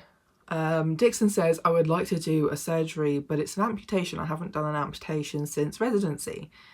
Dixon asks Yang if her stutter is stress related, because she doesn't even really know how to explain this whole situation to Dixon, or if she's always had it, and Yang says she doesn't have a stutter. And then Dixon overshares, which I think is one of the good and more subtle moments of autistic trait representation in these episodes. Is like, she then overshares, saying that she had a stutter as a child, but it was treated with rigorous speech therapy. And then back to the topic, she asks, what is this slot on the... why can't I read today? Why is this slot on the board blank? Then Yang does explain, and Dixon says, the chief asks you to choose from your peers. And Yang says, yes, ma'am. And it's hard to tell what response this is from Dr. Dixon, but she kind of gives, like, I read it as like maybe an empathetic grunt, but also maybe like an overexcited grunt of like, oh, you could choose me for it. But I don't know. We are then in on the surgery Shepard and Dixon are doing with Yang and Karev. Something goes wrong with the brain and it changes colour. I have no idea. That's Shepard's problem. Dixon says that there's been a carotid dissection. Dixon explains explicitly what happened. Then she says she's only 16 in like kind of a sad voice. And there's a little pause. And then she goes, she's a good candidate for organ transplant. I mean, like, I guess it's better you're saying this among your workmates rather than the family, but fuck. A lot of the other plot lines going on as well at the moment are around sort of a lot of Callie's sexuality confusion. And I remember really liking that stuff because I have been knowingly bisexual for quite a while, more than half my life. So I don't know if that's something as well that you would be interested in me watching and talking about in a video.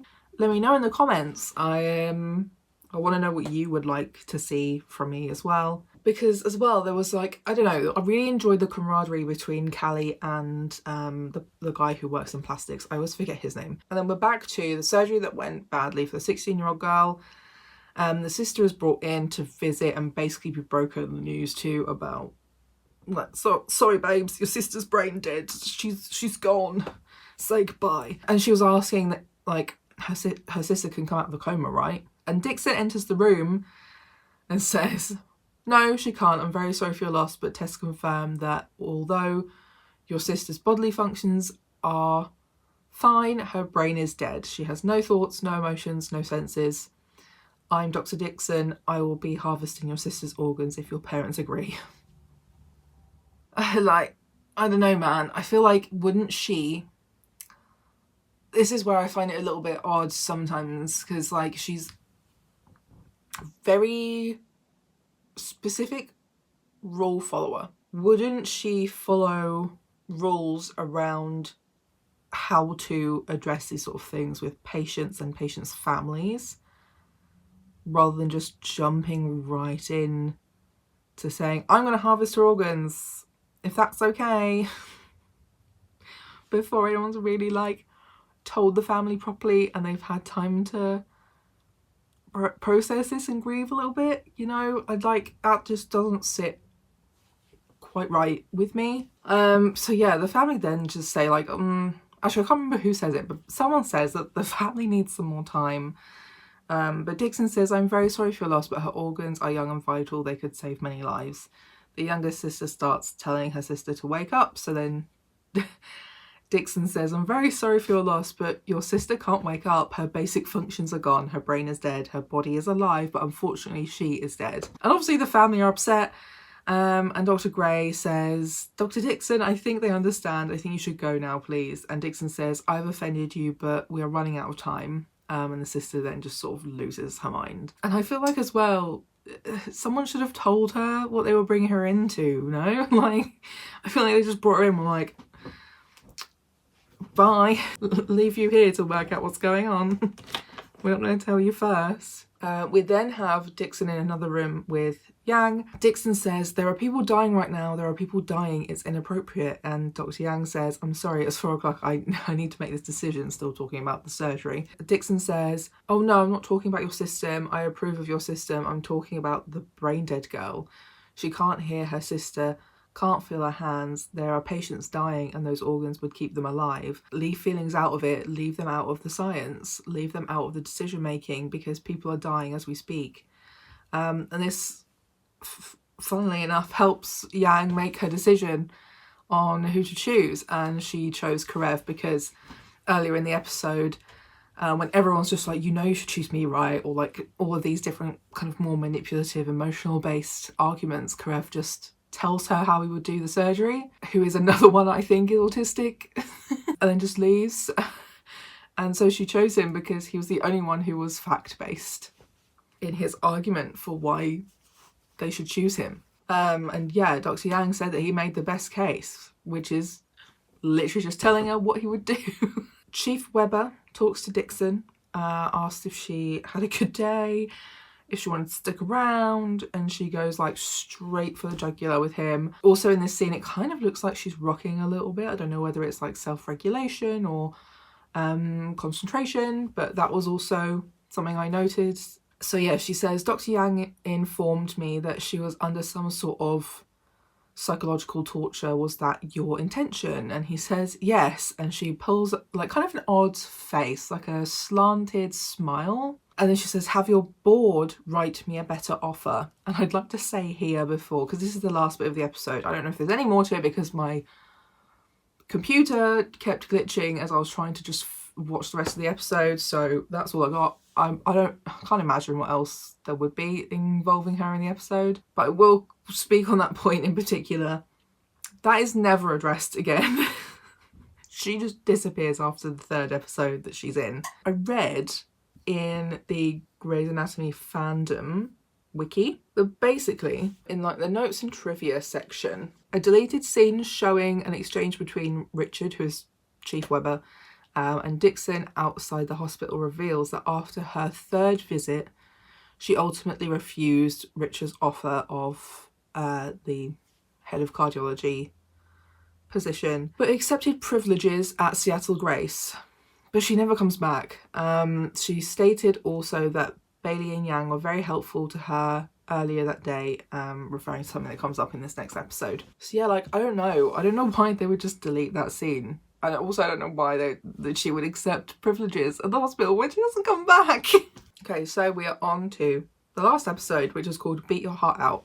Bailey is basically offered a promotion starting in June, and Dixon requested her for the shift today. Dr. Yang is preparing the family of the patient to to speak to Dr. Dixon, basically. She warns them about eye contact, don't be offended if she doesn't look at you, try to avoid physical contact or loud disruptive noises. The patients ask if she's a good doctor. Dr. Yang says she's amazing. You can ask for a better surgeon. I'm just telling you so you're better prepared. Then Dixon walks in, Yang introduces everybody, Dixon goes straight into, I need to see the patient, where is the patient? So she then examines the young girl. Dixon is then speaking to the parents, not to the child, about her condition, about what could be expected for surgery. And we have Bailey talking to the child through what's been going on in a way that's a bit more kid appropriate, basically. In another scene, we have the child like crashing. Bailey has to step in and take a huge fuck off needle to her chest.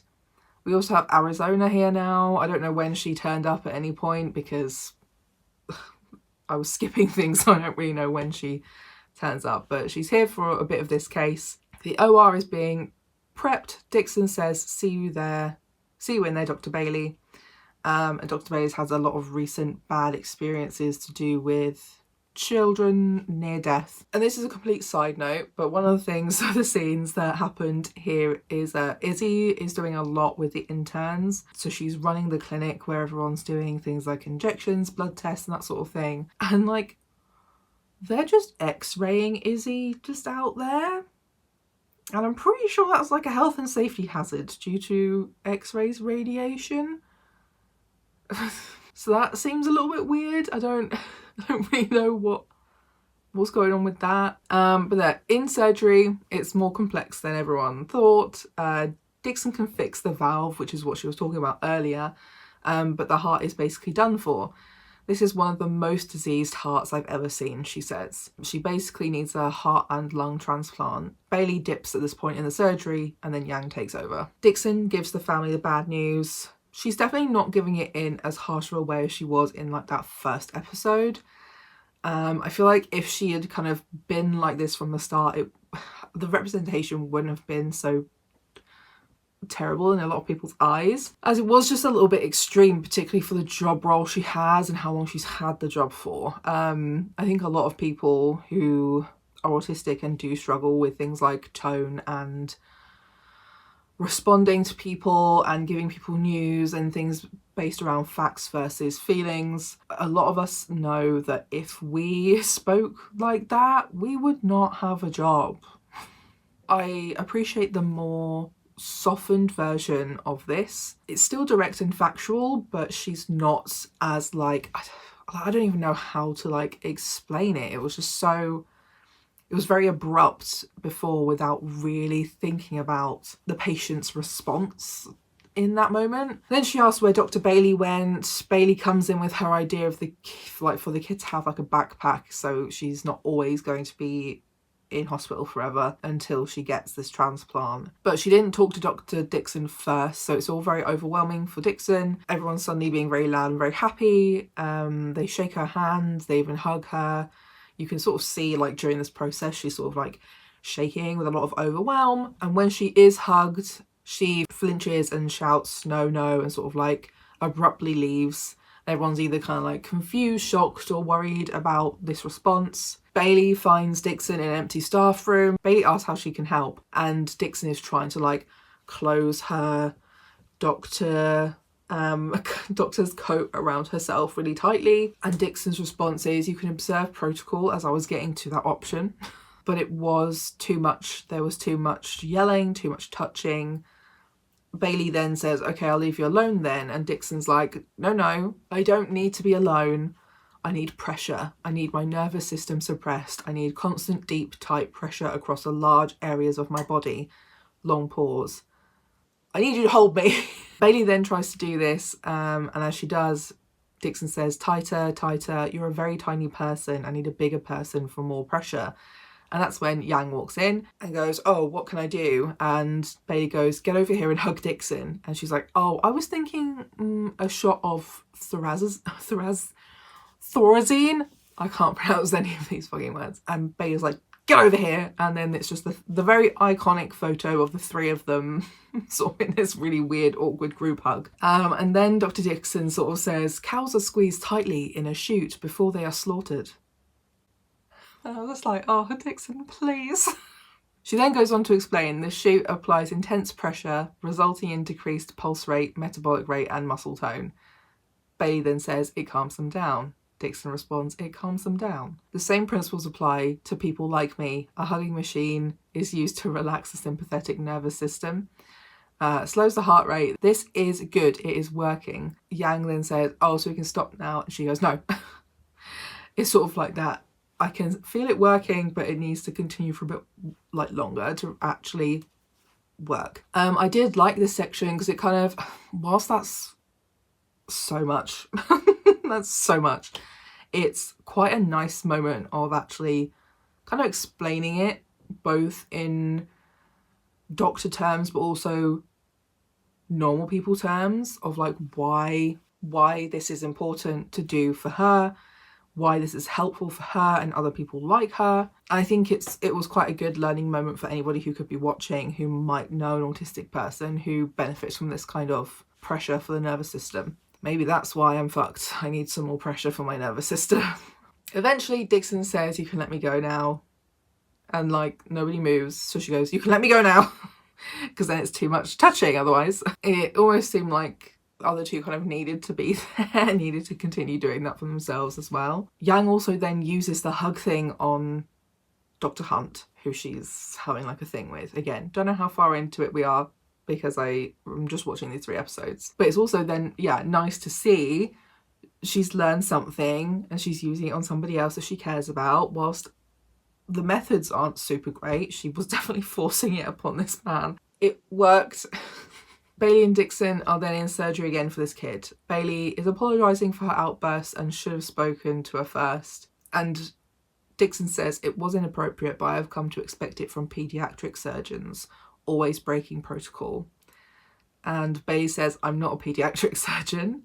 And Dixon then reels off the list of things that she's noticed working alongside Dr. Bailey that to her fit a lot of paediatric surgeon traits. I also think these are things that Bailey was surprised that she noticed, because I think a lot of people don't realise how observant autistic people are. They think that they are off in their own world or oblivious to everything, and actually a lot of the times it's the opposite. A lot of autistic people are very hyper aware of everything going on around them, and that's kind of half the issue. Like, she talks about things including like the way she spoke to the child about the surgery and stuff, and she says that she's a paediatric surgeon again, and Bailey even bedazzled the bag for the kid to use, and that's literally it. There's no goodbye. Which is why I then looked it up and found all that stuff on the wiki. There's no goodbye to this doctor. She never returns again. I think as well there's a really interesting note on the wiki, because as well, I didn't watch this when this came out, so a lot of things are like that may have happened in the media or online, I have no idea about. So it says under the notes and trivia again, the character of Dr. Dixon has been criticised for not being truly representative of Asperger's syndrome, as many of her traits appear too similar to autism. Lads. Lads, if you don't have autistic traits, what is Asperger's? Because like part of me is trolling a little bit there, but also part of me has a genuine question. What does that mean?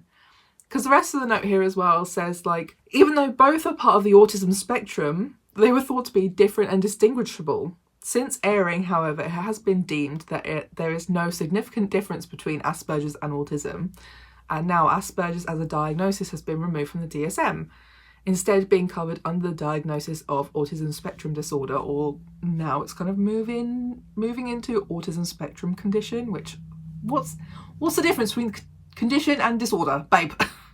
Please. But like, yeah, genuinely,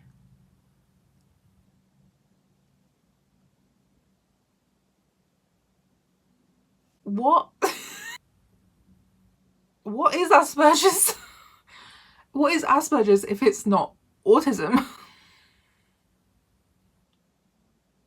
And this is why I don't like the term of Asperger's, or people who use it very often, because it has this whole weird Aspie supremacy thing, because it's like, because well, she was definitely portrayed for the time that this was made as a high-functioning autistic person.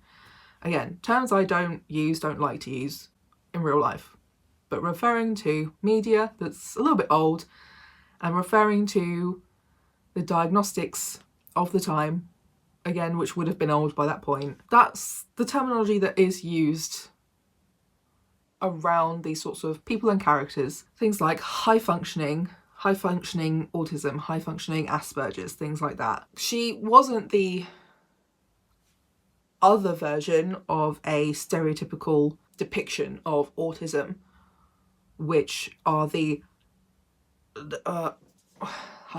low functioning, or what's a little bit more used now is high support needs. But that also, that again today, high support needs could be literally anything. It doesn't look the same. That's the point.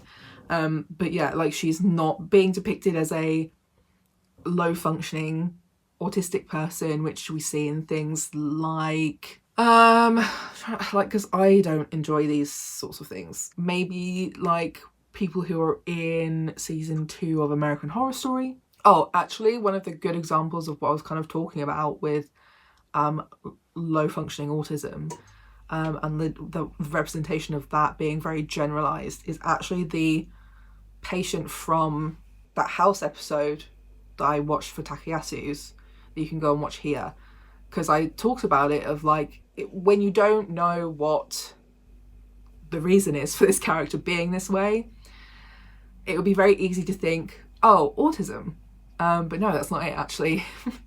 So that's quite a good example of some representation that could be read as autism but is not. Yeah, the more stereotypical depiction of low functioning autism, it tends to be a very generalized depiction, which could basically be almost any neurological disability or any like disability generally. It's much like when I referred to like disabled voice when I talked about a book a while back, but in the narration, the voice used for a man who was essentially a little bit drugged up at that point in time was very much the kind of voice that you hear from people mocking deaf people or mocking people with Down syndrome. It's kind of the same thing for the low functioning autism, is that those stereotypes are the things that we used to mock a range of disabled people. So that's kind of like a non-specific stereotype of disabled people, whereas this high functioning Asperger's, autism, whatever, is quite a specific one to autism slash Asperger's. But you know, I just really wonder what that means. If her traits are too autistic, what is Asperger's supposed to look like? And maybe that's the main reason why Asperger's was removed from the DSM, and it's all just variations of experiences of autism. But yeah, so like my general final thoughts, which I haven't written up, these are just off the fly. I really don't think the representation's as bad as I thought it was going to be. I think it's a benefit that it was a woman, because I still feel like we don't often see canon autistic women in TV and film or any media generally. If you would like to see some autistic women in books, Talia Hibbert series. I only read one of those books, but basically because of who's autistic in it, the other books are also kind of autistic too. I enjoyed it. Not a lot of other people do enjoy it for different reasons. And as well, I haven't read the other books, so I can't specifically comment on those. That was one of my first experiences of reading an adult autistic woman and also an adult autistic man. There's 2 autistic main characters in that book, and also a love story. And I just felt, very, very seen by that book. So it's one that I will continue to recommend, because I do feel like I felt really seen by both of those characters, actually, for different reasons and variations. And the main character is a black woman and the love interest is a white man. For those interested, that's the main rep there.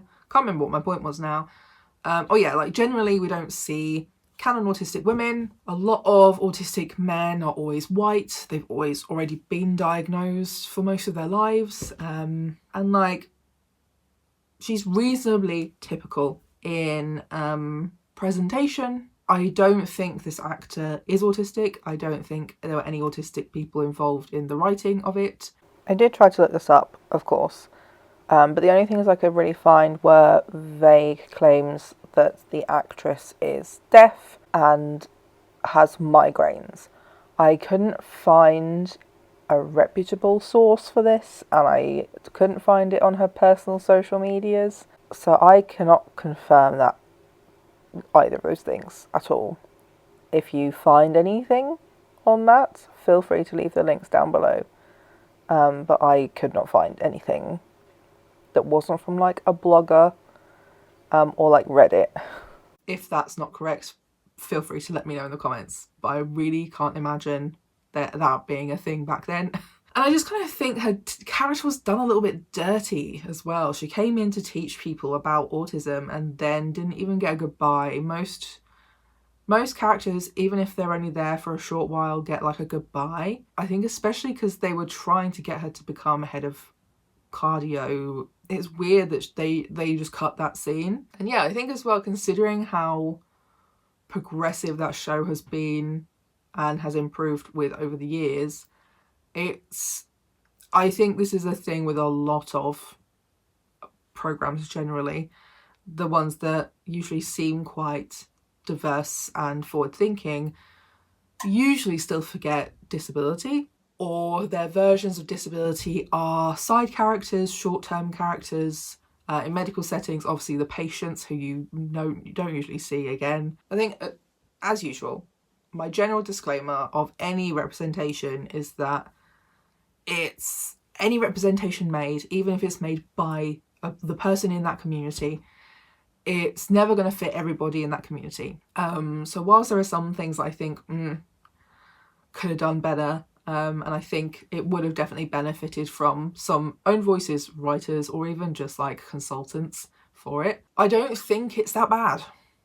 I think there's definitely worse. I've heard a lot worse for The Good Doctor. I've seen a lot worse generally elsewhere. But yeah, I think generally, one thing I really like to see more in a lot of still running medical dramas, both in the UK, in America and elsewhere around the world, is that I would like to see more disabled doctors. I mean, we see a lot more disability representation in crime dramas, but not really much in medical settings. And the ones that we do see are usually like, you're not showing as a disabled now, that's something down the line. Or it's something of like, we don't see this as a disability, like addiction related issues or mental health, or even PTSD for some of these characters I've watched over the years, or it's usually cancer. We don't really see doctors with physical disabilities. We don't really see doctors with chronic illnesses that actually impacts them a lot at the time. And we don't really see canon neurodivergent doctors. And I would like to see more of that because, yeah, like I said, one thing that I really liked about this representation was the way that she was like, I don't like this hospital because you're all trying to manipulate me, laugh at me and bully me. And I think that's one of the really big issues in medicine around the world is that it's really hard to get into as a disabled person because everyone's so ableist. Everyone, the setup is not adaptable for disabled or chronically ill or neurodivergent doctors, which is probably why a lot of people who do make it through, who might be disabled, neurodivergent, chronically ill, burn out really fucking quickly. I do follow a few people who have Crohn's or colitis who either are or used to be medical professionals, and how difficult that is for them. I'd like to see a lot more of those sorts of things as well in medical dramas. Sorry if anyone's looking for a multiply disabled, chronically ill, neurodivergent, own voices person to come and discuss ideas that you will pay me for. But also if you're looking for the actors for those that you would like to pay me for, I am available.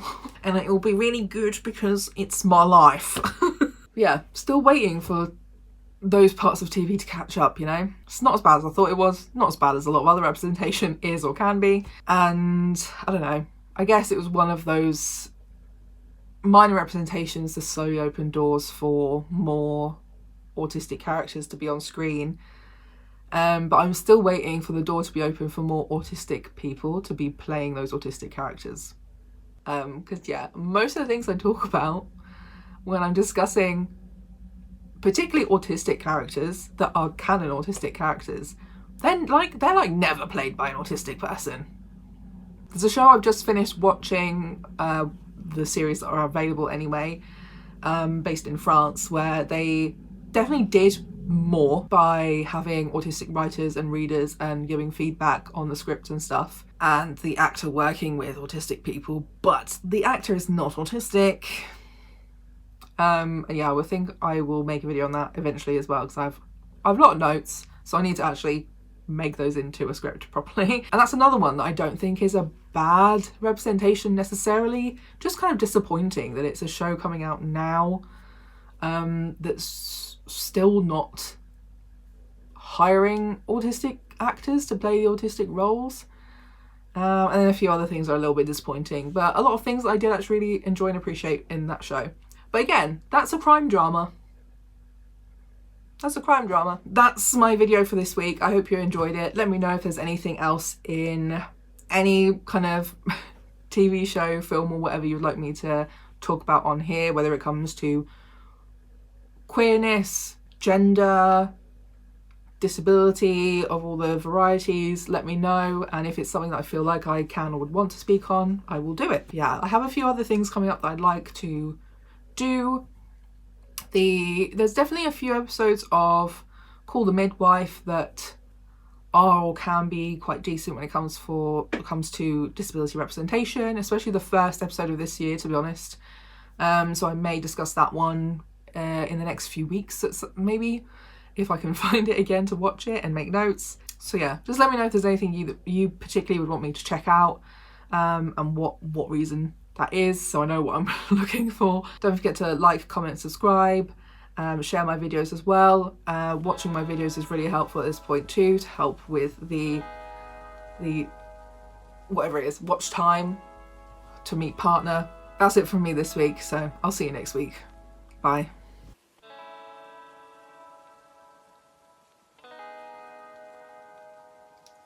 Hi pals, it's me, Artie, they them pronouns only, and this week's video I'm talking about Quinni from Heartbreak High because I love her. Yeah, unfortunately, because I am still not very well, this is not like properly scripted or nothing. I'm not gonna fucking lie. Basically, we first see Quinni with Darren, and they are basically like the sparkly queer kids who are also kind of just the social outcasts. Literally my first notes was just like, she's brightly coloured and glittery, very much dopamine dressing, not really giving a shit about the social standards for appropriate dress sense. And I mean, to be fair, as I said in my Heartbreak High like general overview video, it's a fashion show. I don't think anybody dresses like this lot in high school anywhere. And if they do, they're probably in the principal's office getting in trouble. Then we see her when we get the sex map thing. I literally forgotten what the label was. Something about flaps. But she doesn't understand what the label she's been given means. And she's very just like open, upfront, and quite like loudly unaware, unsure of what this phrase means. I think that also really shows the same kind of thing, a lack of awareness of social expectations, because obviously a lot of the things that are on this wall are basically etching out where you are on the social totem pole in a lot of ways. Not the social totem pole, social hierarchy in the school. Don't know why I said totem pole. And this is kind of something that links to my last video, that a lot of the time my relationships that I had weren't because I necessarily wanted them, but because I had some kind of like deep subconscious understanding that there was like a desirability politics to it, and like there's a mixture of shame but also like a flaunting of sex and sex acts generally in a lot of white Western societies that can be really amped up in like high school, secondary school, university, college sort of ages. So like part of it is the fact that she doesn't know what this word means, which is something that I also relate to, is that I definitely was quite naive and immature to a lot of the language around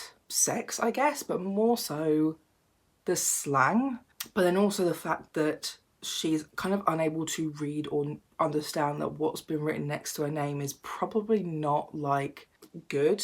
They do dive more into that anyway in this episode, which I really liked. This phrase is obviously used to embarrass her, but she's so detached from those social norms that she's, for one, isn't aware that she's supposed to be embarrassed. Two, isn't aware of other people being embarrassed by this thing that she feels like she should be embarrassed herself. She's just completely oblivious to all of that. So yeah, she doesn't have that shame that everybody else might have if they saw this particular phrase or slang stuck next to their name on a wall, and asks Darren really loudly in front of everybody who's gathered in the hallway. However, even though she may be extremely naive in some of those kinds of contexts, she is also very, very good with the pattern recognition, which is one of my favourite things about autism, because she is kind of the only one who puts together very clearly and loudly that it must be somebody in their year who created this map, because there's not really anybody else outside of their year group. She's also not great at perceiving or understanding other people's personal space. Particularly earlier on in the first season, she's quite invasive to Anne-Marie's personal space. And obviously not in like a purposeful or antagonistic kind of way, just in more of like a curious way. Like this is the first time, because Anne-Marie is sort of deemed as one of the popular girls. I think Darren says that at one point. And Darren's talking shit about her.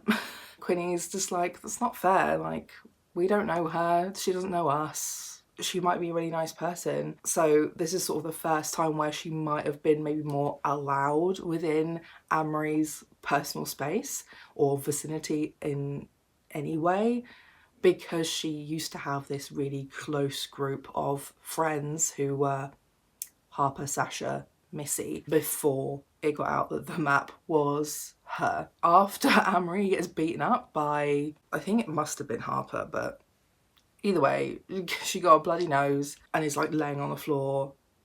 Quinny's just in her face and then gets absolutely covered in blood when Anne-Marie sneezes. And she doesn't even really seem bothered by that. She's more concerned about the person herself. Yeah, for most of this first episode is just a lot of Quinny repeatedly asking like, why, what about that original phrase that was put next to her name, and like, you know, why is it bad? What does that mean? How do I know if I've got those? And her friend just keeps telling her to stop asking. Darren just seems to be so I don't know whether they are embarrassed or whether they're just tired of that conversation, or whether they just don't feel comfortable talking about it because they seem to be more... Because we don't really know Darren's sexuality specifically. It has never been said, I think. I think in some ways it's good, because I think if the character did say, I think there's always going to be a group of people who are angry about it. But it seems that Darren only has romantic and sexual interest in men. So maybe Darren is less comfortable talking about and using those words and phrases that are more specific to vaginas or women in relationships, things like that. But also, I'm not necessarily saying that Darren's neurotypical. I'm not sure these characters are neurotypical. But being allistic and not autistic, Darren is maybe more susceptible to the social shame of things without them being like explicitly stated. But someone does explain to her what it is, but she doesn't understand it because the explanation is too literal.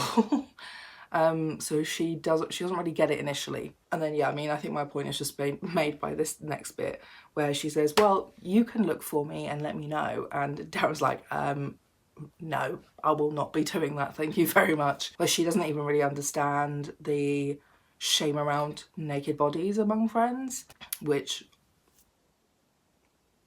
honestly is how my autistic mother brought me up, which is very funny. We are getting a really good basis for like a starting point for an autistic character who doesn't understand or maybe even care about social rules, is very literal, naive about some of these kinds of things, but also someone who's not like really feeling shame. She does kind of have a small moment of feeling shame in this episode around this, but it is quite quickly kind of like gotten past. I do think maybe the one thing that's lacked a tiny bit in this show is that I don't think I've seen Quinny with many fidget toys. And I know she's not ADHD, but I know a lot of autistic people who aren't ADHD really benefit from basically fidget toys, because they're like sensory stimming toys that can help with, because you know, stimming is self-stimulation that is often a way of self-soothing, because I just don't really remember her having them. Like, we get the staple of her headphones quite a lot for like noise sensory issues. I didn't really mention this much in this video, I've realised. I yapped and yapped and yapped, but didn't really mention this at all. But like, there are a lot of moments where you can see Quinny stimming like with her body, or like she could possibly be stimming in a way that is more of an undercover stim to try and fit in with her peers a bit more. Because I mean, like in this image, the lollipop, we're often seeing her with like a pen and a notepad, a diary, journal, whatever. I feel like that very much used to be my own sort of hidden stimming, was doodling, things like that. But yeah, I don't know, I just feel like I don't really remember many moments of her using fidget or stim toys, even within like the safety of her friends. We get a lot of moments with friends where Darren's like, do not fucking touch her, when she's like on the edge of meltdowns, but we don't really see a lot of self-soothing, I guess. I would like to see more of that. Anyway, and yeah, this is where the introduction of the SLT sex education sluts classes twice a week in their own time. It seems to be that everybody has the same couple of free periods. I have a few little headcanons that a few of the other main cast are giving autism vibes. One of them is Malachi, and another one is Cash. So I wrote in my notes that Malachi is kind of autistic too, to be honest, because he walks into this sluts class and he's like, what map? Just like really loudly. He's new there and is not abiding by social rules. And then he's like, it's my first day, I shouldn't be here. And then he corrects the teacher on her own scenario, as she was the principal, where they were all like walking around shaking hands, and her initial thing was like, oh, you've now all got crabs, and then she's changed it to genital warts, and he was like, it was crabs. So like, there are some other characters who are giving me a little hint of autism in their own way, We then have Quinni in the bathroom, in a cubicle, trying to take photos of herself to work out if she's got big flaps. And then she realises that Anne-Marie's been eating her lunch in the stall next to her by herself, hiding from everyone who hates her. So she leans over the top of the toilet, no regard for like anyone's privacy, or that maybe Anne-Marie might be going to the toilet. She just wants to talk to her about this. She then shares an embarrassing story about basically this dog shit that she thought was a gum nut, and the fact that then after that everyone just called her, I think they just called her gum nut for the rest of like the year or something, which is like a very it's a very like colloquial community kind of signifier of autism and neurodivergence in general, that a lot of people, when trying to relate to somebody else, often share their own anecdotes. A lot of the times it is not perceived well. However, I do feel like this was at least her showing a good example of like, I did this thing and really embarrassed myself, and then everyone called me this name that was really unfair and isolating for the rest of the year. So I understand that part of it if I don't necessarily understand the original action that you've done, which is definitely different to mine. Mine was being naive and overexcited. Yours was writing up people's sexcapades and rumours and kind of being a bit shitty about it, really. I don't care that much about the map, but it's not great, is it? But I do think people were particularly unfair to her. However, Anne-Marie is still very mean.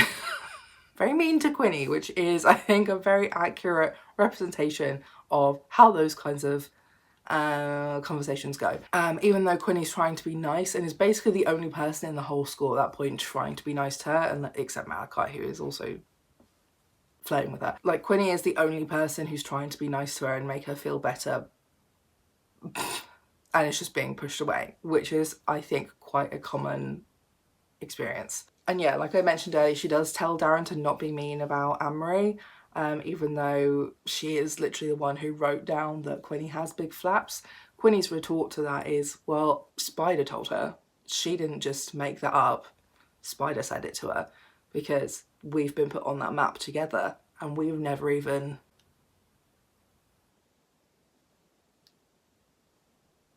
Quinni's sexuality is quite open as well. I do enjoy the show not necessarily always defining everybody's sexualities immediately, because it does give that openness to flexibility for characters, openness for the fan base to identify with the characters. And I hope as well that maybe if we do see people who do identify in a certain way and maybe it changes over time, we'll see some of that, because that also happens.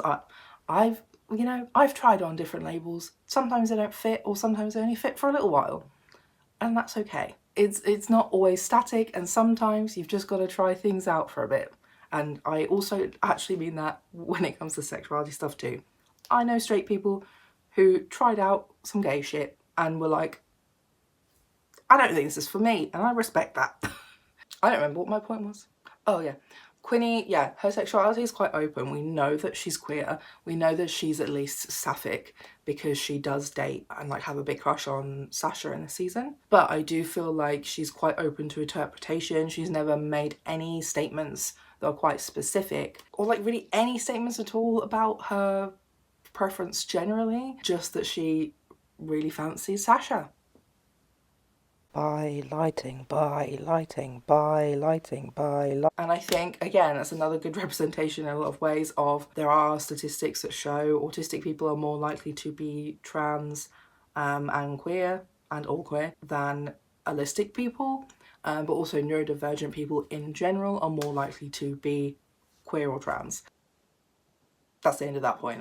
Quinni asks Anne-Marie why Harper hates her. You know, basically why Harper punched her in the face the other day. You know, remember that happened? She's very upfront. Again, doesn't really notice there's social rules here where she's not supposed to ask these uncomfortable questions of like, oh, that person was your best friend since you were 5. Why does she hate you? But I think that also actually gives Anne-Marie maybe a good moment of like insight of like, hey, that's a really awkward question, but actually you're the only person who's noticed and asked me. Everybody else has just kind of hated me because of the map and taken her side, even though I don't even know what happened. I also just want to quickly put in there, Darren's an astrology gay, and I really appreciated that Quinny is a Libra because same. Same, bitch. Same. And honestly, there are I love my astrology memes. There are so many good Libra astrology memes that are literally just like, you're autistic. You're autistic. And I did a video ages ago that really flopped, but I thought it was like a really fun video for me, where I just went through my chart and was like, hey, look, autism, ADHD, BPD, just general trauma and mental illness. And I enjoyed that because I'm also an astrology gay and I'm a Libra. So I also feel like she's kind of one of the few characters who actually has a bit more of a diplomatic edge to her. She obviously shows that already in this episode where she's defending Amory when she doesn't know her at all, because she's logical, because she's autistic. That's putting it really like simply. It's obviously not that simple, but I can say what I want. It's my channel. Quinny then also asks some more awkward questions to Amory. She asks if she's sad and what she's most sad about, and then goes ahead and lists the reasons why she thinks Amory is or would be sad. That last bit's a little bit much, babe, but very, very reasonable. I try not to do that unless they are my friends and understand that I'm not trying to be mean. I'm just trying to show them I understand and I love them. They then have like the suggestion of doing some scream therapy, which is the only time they do it. I wish they did it more. There's probably like quite a few good opportunities for them to have incorporated the scream therapy more often and incorporated the roof more often, but they just kind of wasn't. So this is the only time this ever happens. But yeah, Quinny blocks her ears when everyone else is shouting. I would do the same because I really also hate the sensory feeling of ear defenders because they smush my glasses into my head and that hurts. Quinny's contribution to screaming therapy is shouting about the vagina thing. Amory apologises for writing it and Quinny says, you know, don't worry about it, I'm not upset anymore. I just wanted to know if my flaps were big. were too big, rather. That's the correct quote. And Amory says, I don't think they can be too big. And Quinny says, yep, that's what my research says too. Which is a very me sentence. Welcome to my channel. I don't stop yapping about my special interests of different parts of medical research. They then get Amory to tell them where like this party location is, because there's a party going on, but no one's like invited Quinny or Darren. Nobody wants Amory there, but Amory knows where this location is because she used to be part of the in crowd, which also doesn't really make a lot of sense to me. She's very uncool. What do you mean? Darren hears where the location is, but doesn't know where that is. Amory knows where it is, so they all get up and go to the party in the cemetery, which also only happens once, even though it's apparently a thing they do regularly. Bring back the cemetery parties. I fucking love a cemetery. When they get there, Malachi's there and he's like flirting with Amory and he's like, oh look, no one's looking at you, they're looking at me because I'm dancing. I love this man. And then Quinny's like jumping around really excited because she wants to dance too, so she drags Amory onto the dance floor with her and then everyone starts dancing and I love it. She's just like, I am excited to do this thing and I'm confident enough to go fucking do it because I don't care. You all think I'm weird anyway. It seems to be a lot clearer later on when she's with Sasha that no one actually knows she's autistic. You know, which is like a very interesting extra layer. Like if Sasha doesn't know or didn't know before Quinny telling her, does that mean the whole school doesn't know and that everyone is just picking up on the vibe? And that's why that she's an outcast? As a teenager who was not diagnosed, so had no way of possibly even saying to people that they were autistic. But people did not like me and I was an outcast because of a vibe and nothing that actually ever happened. Interesting. Also, some of my social faux pas, which I can reflect on now and say, oh wow, yeah, that was a bit yikes, but I genuinely just had no fucking idea. I had no idea that was a social rule. Whoops, I am nearly 30.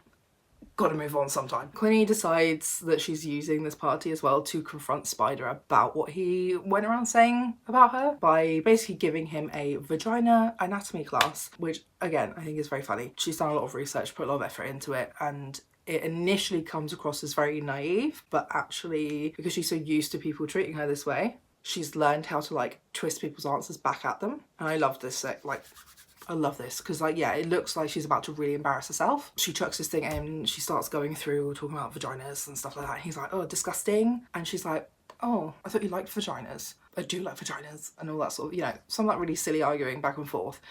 She's like, well, I wasn't sure you knew what a vagina really looked like because you're lying about seeing mine. So I wasn't sure you'd ever actually seen a vagina. And everyone's just like laughing at him. And he's like, well, of course we didn't have sex. Why would I have sex with a... Okay, so like the subtitles on Netflix, I think were incorrect. I can't remember what the subtitles said, but I'm pretty sure he calls her a fucktard. But I can't remember what the subtitle was, but it was just something that I've never heard anyone ever use before. But listening to what he said sounded much closer to fucktard, which is a slur. It comes from the R slur, which is so fun. And then, yeah, I think Missy and Sasha are the ones who really witness this whole thing and go and tell her that she's really, like, funny and iconic for making him so, like, pissed off and triggered by that. At the end of the party, Darren and Quinny go home with Amory. The party's not over yet, but, like, Amory had a blow up with Harper. So, group strength, loyalty, all that. In our next episode, we see a lot more of Quinny's autism. This is when we also see that she's got this crush on Sasha. She's very nervous to ask somebody out. She doesn't know how to do it. I don't know if she's ever asked anybody out or ever been asked out, which would have been a mood for me too in school. But then when she finally like decides to do it and does do it, she's very just like upfront, very autistic about it. She's just very straightforward, but also then is a little bit too honest and says some things that she doesn't like about Sasha that I thought were really funny. The fact that she has empath in her bio, which is just such a funny overarching addition as well. Again, back to my last Heartbreak High video where I talk about Sasha and how unbearable of a character she is based on what we are provided at current. That yeah, it's just very funny that she describes herself as an empath or empath, whatever, when she is just so unbelievably detached from anybody's feelings, I think including her own. And she says that she thinks Sasha likes the sound of her own voice too much. Hard agree, Quinny. And yeah, she kind of just leaves and then keeps coming back to like clarify things, clarify that it's actually like a romantic date. And oh, by the way, yeah, this is the pen I borrowed. I meant to give that back to you. Anyway, bye. It was very awkward, like, by the way, it's like, same, me too. Always wanting to make sure that your intentions are understood and you understand other people's intentions, because the amount of times that you have either misread the situation, not read into the situation you're meant to read into, or read too much into one that you're not meant to read into. The fact that she's just like, by the way, it's a date. This is a date. It's very much like, same, me. They go on a date in a very loud restaurant that is apparently like Sasha's favourite local restaurant. Quinny was there on time / maybe even a bit early. Sasha was late, which does my head in. Does my head in. I am a chronically early person because I have been so badly traumatised and humiliated in front of large groups of people if I've ever been late, whether it's by accident or on purpose, that now I am always chronically early to things, and people turning up pretty late or kind of blasé about when they turn up really bothers me, because it does kind of insinuate that they don't actually really value your time that much. And as well, when you're autistic, you have this set expectation of how the plans are going to go, and if they don't go like that, it's really hard to adjust to it and manage like the sensory impact of that. I think this was also like quite an interesting section for the portrayal of autism in like an over-stimulating environment. Like, we can hear Sasha talking, but we can't really hear what she's saying. Everything's kind of blurry and like very like zoomed in and out. We can hear all these different noises more clearly than we can hear the person trying to speak to us. There's a lot of moving around, there's lots of light. All of that overpowers Sasha and her voice because Quinny is so sensitive to sensory stimuli, which is big mood. I fucking hate restaurants. Sasha then gets really pissed off and feels like Quinny didn't care about anything she said, wasn't even trying. So like when they went to the party after dinner, She just went off to find her friends. Quinni needed to regulate for a while, so went to the bathroom with Darren and Anne-Marie. This is where Darren stops Anne-Marie from hugging Quinni because that could send her over the edge into a meltdown, and then just sends her off. They're just like, go girly, go somewhere else. Darren goes and gets supplies for them to hang around in the bathroom for a while so that Quinni can regulate herself. And I think that this was just like a really nice depiction of holistic and autistic friendship possibilities, like what that can look like, how you can support an autistic friend if you're not autistic yourself. You don't necessarily have to do anything.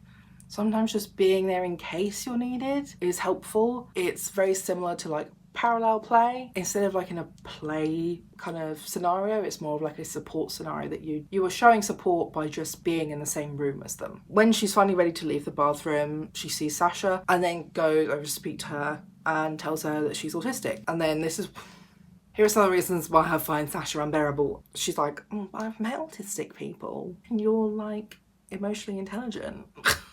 And like Quinni's ready to fuck up. She's like, I'm out, bitch, bye. And she says, okay, bye, see ya. I would also just like to use this moment to mention that I was one of the autistic people that Sia did respond to directly on Twitter during that period of time. Funny little anecdote I like to tell people. As Sasha stops Quinni from leaving and says, obviously I have some research to do, but like, I really like you and I want to get to know you. And then gives Quinni a kiss. And again, I think this is a really good example of like how confusing it can be as an autistic person dating non-autistic people. Sasha clearly values the being upfront, but doesn't seem to value or understand literally anything else about being autistic. Quinni gets good things when she's upfront with Sasha about stuff initially. Eventually, doesn't go so well. And that's even more confusing because you're like, well, you were always happy about me being upfront before, so what's different now? Go watch my last video about why I've been single for 6 years, because this is some of the reasons for that I just didn't go into, because it's a very long and complex story. She does also correct Anne-Marie on her use of ableist language, which was just the word stupid. However, they use a lot of ableist language in this show. It's something I mentioned in the last video I made on Heartbreak High, is that quite a lot of slang in Australia is ableist. It's the same in the UK, it's the same in America, but I feel like we all have kind of different words that we all kind of deem more okay to use. You know, that's why they are like very openly just like bird psycho. And I'm just like, the who now?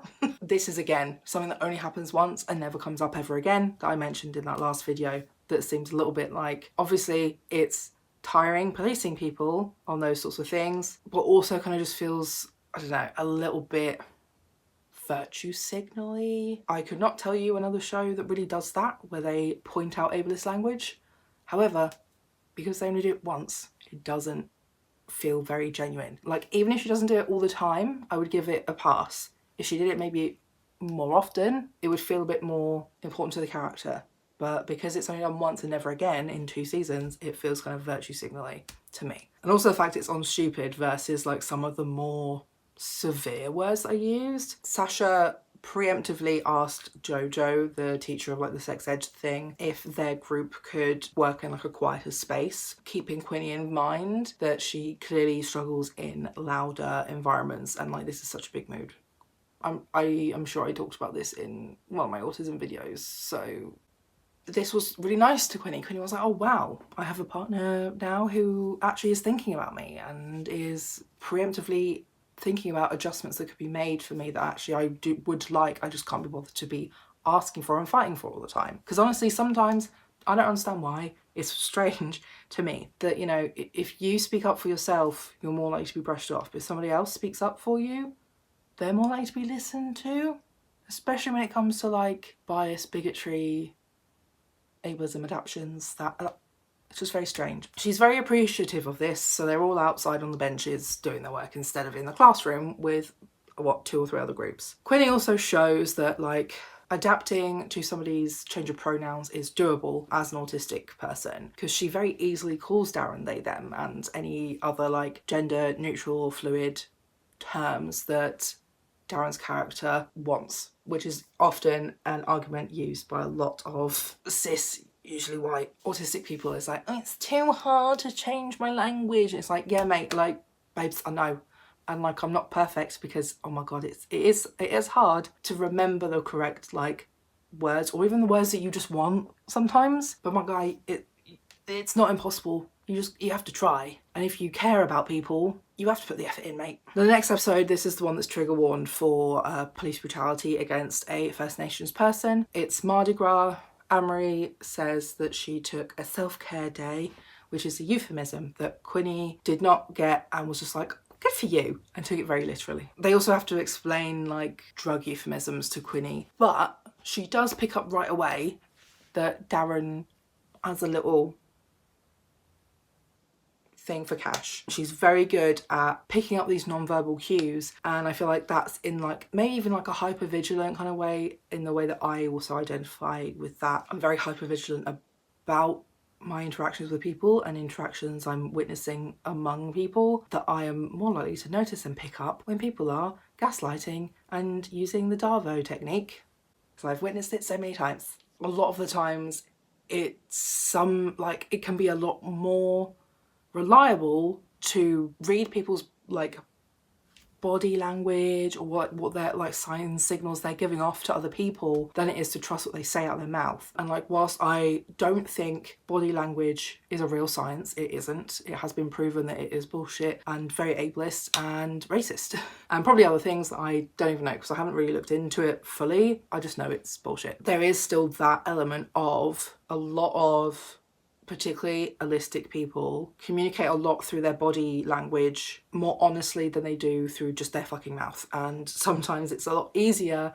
as an autistic person to purely base your perceptions off of that rather than off of what people say. And that's why I was very good at flirting and picking people up before I realised I was autistic. That neurodivergent people overall are less easy to read because all of our body language is a little bit confusing to people, including other neurodivergents. So, boom, that's what you just got to tell me. That's what you got to tell me. Quinni and Sasha are kissing under the covers in the nurse's office. Quinni invites Sasha to the pre-drinks that she's having with her friends at, I think, Darren's house, and doesn't pick up on that hesitation that Sasha has when she tells Sasha who will be there. Well, mainly Anne-Marie. Sasha, I think, texts Quinni very last minute that she can't make it to the pre-drinks, even though the pre-drinks have already started and already been going on for a while. So this obviously throws Quinni off quite a lot. She's really upset and disappointed. That means that her friends aren't really able to like talk to her in person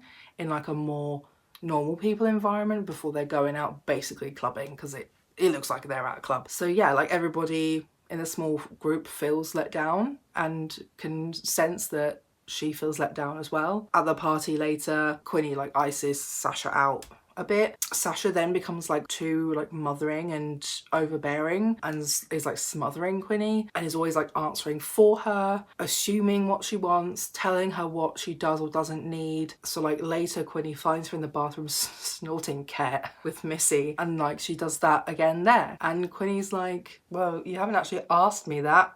So yeah, she's taking a break in the bathroom and she's like having like a bit of a conversation with Harper. Harper is also another one that I kind of think could be a little autistic. Maybe that's why she's such a bitch. Said lovingly. Because I am a bitch. I'm a bitch. I know I'm a bitch. It's fine. I'm not trying to purposefully harm people, but I do come across as a bitch because I don't take people's shit anymore. Relevant to this next thing I was going to say, Quinni compliments Harper on like how she handled the cop they had in their sex ed class, where the girls and boys were separated and the girls had to learn self-defense whilst the boys did something else. Quinni sort of opens up and says like she's scared of speaking her mind in case people don't like her anymore, and Harper's like, well, fuck them, basically. I'm like, slay. That's my brand of autism. Slay. And also BPD. And I feel like this is quite a good, at least, starting point for some of the plot of season 2, where she, you know, is clearly so scared of being a more truer version of herself around her friends in case she doesn't have friends anymore, which is like a very common and normal fear among autistic people. Quinni is then later in like a quiet area on the sofa. Sasha finds her while she's absolutely fucked off her face. Quinni then confronts her about like why she's upset. You know, it's all about the plans and the routine, the rigid sense of like these rigid needs and rules that just one last minute change throws the whole thing out of whack. Even though nothing else of the night changed, it completely threw her because she was preparing for this particular thing to be happening and it just didn't even happen at all because her girlfriend just bailed on her with no real reasons, fake reasons. And I think she sensed that as well. In this moment, Quinni stands up for herself and like stands up for her own like sense of agency, but then she decides to say that she also loves Sasha back. I'm like, oh my god, why did you say that when Sasha said it to you and she was like, oh, I'm high? Like, why would you say it back? I don't know, I would just not have. Especially seeing as Quinni doesn't seem to drink or like take anything that alters her state of mind. It's not like she is also intoxicated. But I mean, she's a teenager, so obviously I'm giving that a pass because it's accurate to being a teenager.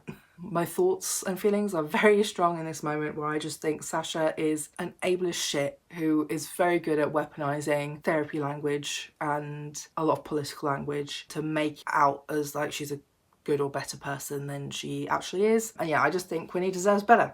But also I just think that Sasha deserves a better, more in-depth plot line. So season 3. Like, we have a few weird episodes, which I don't mind. I quite like the period of time where not every episode had to be about forwarding plot, but was maybe a bit more fillery, getting to know the characters more like deeply. I do think that is like an art form we have lost a bit in present day TV, and that's where they had a lot of failings in season 2. We get another episode that's a bit more Quinni centered. We see her room, it's full of a lot of soft toys, it's very like bright girly pastel. She has a daily tasks poster. She has a fucking pet frog. She has a fucking pet frog. I don't think we see him in season 2. Where's the frog? We saw more of Darude. Where's the frog? I don't even know what the frog's name is. I'm non-binary and autistic. I need to know about the frog. This is the episode where we get to know a bit more about one of her special interests, which is this book series. And she has been waiting for this meet and greet with the writer for a really long time and preparing her cosplay and stuff like that. Quinni has gay dads. I feel like we don't really get a lot of her relationship with her parents, which I would like to see more of. I want to see how her parents have and are supporting her. I'd also like to know, is she adopted or is she also an IVF baby? And then yeah, we just see a lot more of her being very much a dopamine dresser in the kind of more like obvious and original term for it, because like I would say I also dopamine dress. What brings me dopamine is very different to what typical dopamine dressers do. So like she's very colourful, sparkly, accessories and jewellery, which I can't abide. Once I realised I was autistic and I became chronically ill, can't stand it. Quinni is being like good about the cash situation. Maybe they don't have the same expectations, wants or needs in romantic relationships as each other. Maybe season 3, maybe season 3 should have more of Darren asking Quinni for help communicating with Cash because I think Cash is autistic as well. But regardless, I think that Cash really just wants Darren to try to have open communication with him because he is confused and doesn't understand anything, and that's why I think he's autistic. He's just so lost. He doesn't understand what's going on most of the time or why Darren's acting the way they're acting. And I think Quinni could really help. I feel like that would be a really nice example as well. We see a lot of Quinni's friends doing things for Quinni, and then season 2, Quinni unmasking and showing actually how much she does for them as well by taking away what she does. I would like to actually see more of those like interactions with her holistic friends where they're learning like actually a lot of these things are more natural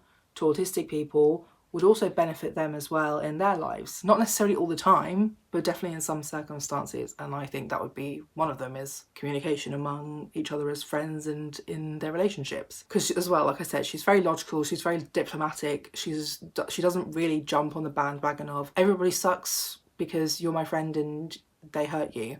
She's very much like, that really sucks that you feel that way, but also actually I think your emotions are clouding your ability to judge the situation because it could also mean this, and this.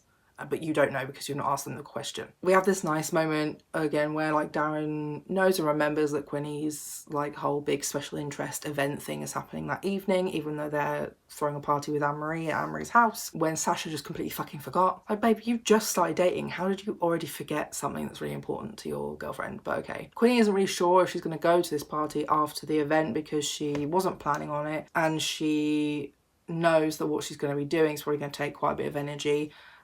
She's planned the travelling there, which maybe means it's not as close as it could have been, you know, maybe she's travelling a bit out of the way. Instead of me going to like a local town, it's me going to Brighton or even going to London for something, you know, like that involves more planning than if I just want to go into a local town to where I live. She kind of gets swept away because Sasha, again, doesn't shut up, doesn't really let Quinny speak, doesn't really listen to Quinny. After school, Quinny gets into bed and just like falls asleep, and relatable content. I think I spent most of my teen years exhausted because social expectations are tiring, especially being in a school where you have to abide by school kind of rules but also abide by the social hierarchy kind of rules. Sasha's being like really weirdly like snooty again when Quinny wants to start getting ready and still go and get her buses and stuff. Quinny's dressing up in cosplay, like that might take a while, so like yeah, she is getting ready really early, but also if something goes wrong, she needs that, me speaking from personal experience, if something goes wrong, she then has a lot more time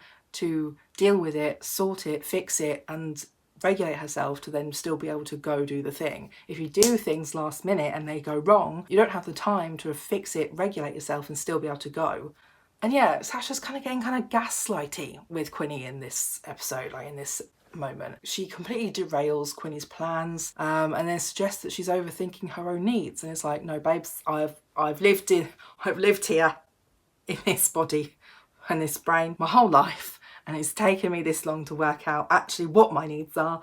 They might seem like overthinking to you, but they are just thinking to me. She's like, oh, I want to go get ice cream, I want to go do this, I want to go blah blah blah. Like, we've got loads of time, I'll make sure you get there on time. She also doesn't understand that these kind of events involve queuing up and waiting outside. So like, she probably wanted to go early so she could be at the front, get a good seat, you know, something like that. Quinny doesn't want ice cream, she doesn't want to go for a drink with Sasha, but Sasha made them get off the bus for a drink, and then Sasha sees a friend at the drink place. I can't remember, I think it was a boba place. So then she's like chatting non-stop to her friend and basically forgets Quinny is there. Quinny becomes really anxious because she just wants to get to this fucking meeting. And then she starts getting like a lot of sensory overwhelm because obviously the bus is loud. Sasha doesn't shut the fuck up to her friend on the bus. They stuck Quinny in between the two of them. I mean, I know it's for cinematic things. I know it's for the show. But like, imagine being sat between two people who are talking at each other and you're not really part of this conversation at all and don't want to be. And then they get really weird and judgy with you because you don't want to participate with the conversation, and puts her ear defenders on, and like the other person's like, is she okay? And is pulling a funny like judgmental face as if she can't see you there, you bitch. You're literally here, you bitch. I can see and hear you, you fucking... It's mental illness, mate. But autistic people are rude, don't worry. Autistic people are rude. And then like Sasha's even more of a knob. Yeah, she gets stressed out sometimes. She's kind of on the spectrum. All of this is as if Quinny can't fucking hear you, bitch. You're sat next to her. Ear defenders aren't like that good. And also, quick shout out that the author is the Community channel, Natalie. I used to watch her back in the day. Quinny gushes to the author when she's getting her book signed, and the author is so sweet and lovely to her. But then like, Sasha's off fucking texting people looking like a miserable cunt. Why did you come here? She's not even nearby so she could take a photo for Quinny. For me personally, either stay the fuck home or be a bit more enthusiastic about me being enthusiastic about this thing I give a shit about, and take a fucking photo. That's the only reason why you're here, mate. Take a good photo of me. You're not even there to take a fucking photo. And then yeah, Quinny's excitedly talking about the evening, on the bus on the way back home. Sasha's being a moody bitch, not listening to anything she's saying. Quinny's talking about how like she thinks, actually in the future I want to be a writer now. I think like that's what I want to do. And Sasha's replies, I want to get pissed. As if those things are even like slightly comparable. Imagine saying to someone, oh yeah, I really want to be a doctor. I want to go take fucking drugs. Okay, go take your fucking drugs then. Fuck off. Like, and then Quinny's honest again, because usually that goes well. And she says, you know, she doesn't think she can deal with going to a party right now. And Sasha's then being really off with her. And so she's like, are you upset with me? And then Sasha then goes off about how like I don't want to be here. This is not what I think is fun. And Quinny's really confused, obviously. And it's like, I thought you wanted to do this with me. And she's like, I do all these things for you, but what about me? Do you ever think about me? It's hard being with you when I just want to be like a normal teenager. The rage inside me. This is the main foundation of why I really do not like Sasha. But I hope she'll improve. Quinny just replies with, so I'm not normal enough for you? Just saying what Sasha meant, but just more blunt. And Sasha's like, oh, don't pull the autism card on me. You know what I mean. yeah, you meant the autism. You meant the autism. What else did you mean? If you would like to explain what you meant and explain how it wasn't the autism, go right fucking head, mate. Quinny just says, it's a lot for me too, Sasha. It's my whole life. Slay Quinny. Then we have a meltdown scene at home, which I think is chef's kiss. It's horrible, but like, it's good. Yeah, she's like on the floor, rocking, crying, shouting, hitting herself, hitting the floor after like ripping off different pieces of clothing, having sort of destroyed her room a bit as well, like destroyed the poster that I think she just bought too. Darren comes over later to see her and just to be with her for a bit before the party later on. And then the next day, the way I described it, I think it's just so sad but so accurate. It's just Quinny looks less sparkly like that. Quinny looks less sparkly that day.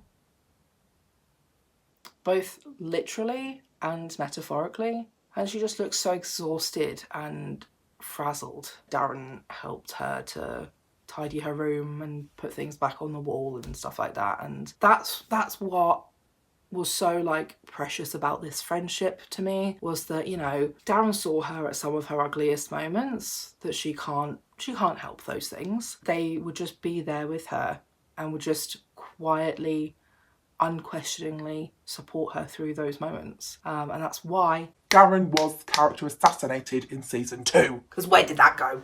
Who was Darren in season 2? Wasn't this Darren? Who was that? Imposter. We then have a period of time where Quinny is no longer speaking. They use the term non-verbal in the show, but obviously this was a couple of years ago. There has been quite a few debates over the years about what is the best, most accurate terminology for what is kind of often considered as selective mutism in medical settings and shit. Darren also has to tell Sasha to like give Quinny some space because Quinny is in a very sensitive space at the moment and is unable to speak vocally to people. They have the in-school protest. Quinny spends the whole thing with a dog. Me, there's a dog, that's me. Fucking love dogs. I am autistic, I love dogs. Quinny's dad is texting her to check that she's okay as he waits outside the protest, supporting her, but also available to support her in other ways if needed. Sasha asks if she can sit next to Quinny, and Sasha's whole apology is just kind of about her, not about how she's impacted Quinny. Quinny's tapping herself, so Sasha decides she should go. Quinny writes to Darren, am I too much? And they say, yeah, but you're my too much. In season 1, for Darren, loving Quinny as she is easy. And Darren has their whole own issues in season 1 about also being too much to be loved, which is like, as attribute to, yeah, hard to love, I think is what Darren's words were more specifically. These two as friends love each other as they are in season 1. Like, that's what's just so lovely about it, is that they know each other isn't perfect, they know each other isn't easy, but they're always there and they're always supportive. However, they're not necessarily enabling the worst parts of the other person, which I think is often not something that's very clear or obvious in a lot of shows and relationships like that. Obviously their protest works. JoJo turns up. First time Quinny speaks in however long it has been is to say that JoJo's here. Everyone goes outside.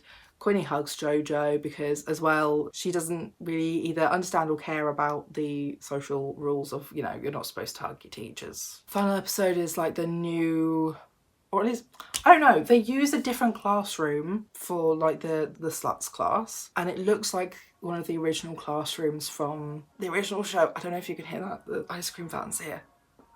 Kind of terrifying. But yeah, it looks like one of the classrooms that they used regularly in the original 1990, I think it's 1994 or 1996 when it started, show. But like, there's just not enough media talking about this show for me to actually be able to work it out without having to do all the labour myself, so I can't be bothered. So this is just me guessing based off of my memory. The protest actually also brought good press to the school, which was needed, and the sex ed classes are going to continue when they were going to be cancelled. Big finales is that, you know, Cash comes running in, declares love, gives Darren a snog, and is immediately pinned to the table and arrested. Spider says something really annoying. I think it's something about, Oh, Darren wants Cash's Eshe babies. and Quinny's just like, Shut the fuck up, Spider. you're ruining this moment, and I will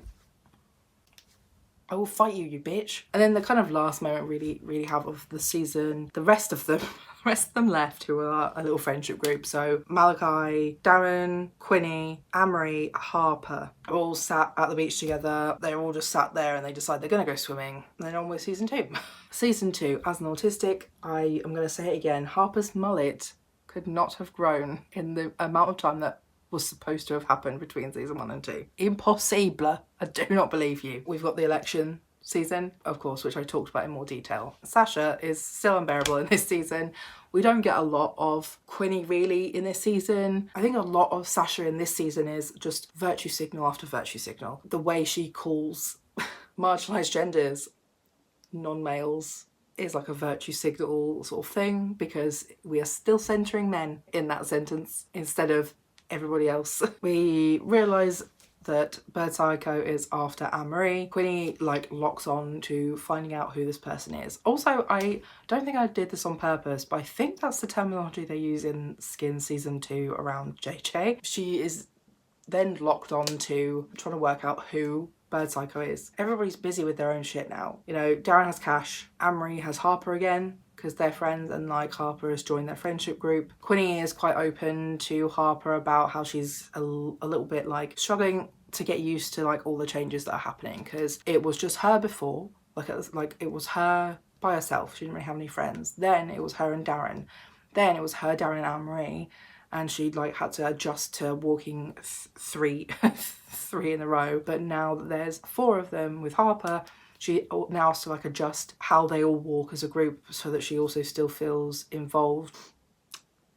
Who else has the trauma of always being the one who has to end up walking in the road? Because I do. Nobody wanted to walk side by side with me. So yeah, she's like not saying it negatively, she's just being honest, and honestly Harper takes it really well. Actually, I think Harper is just like, yeah, no worries, like that makes sense, like thank you for letting me join you guys. And it's like really not made into a big deal. And I do like that there has been quite a lot of normalisation around adjusting to Quinny's needs. However, season 2, what the fuck? Got a little bit of like Sasha is stroppily taking the rubbish out from her home, and Quinny interrogates her about Bird Psycho. She's like, it could possibly be you, even though you're a vegan. However, you eat duck, so maybe you could murder a bird and stick it in someone's bag. And I think it's quite a funny little change in how they film this section, or how they've put this section together. Give it like a film noir, detective, crime, black and white toning, and also like different music. Definitely very, yeah, film noir kind of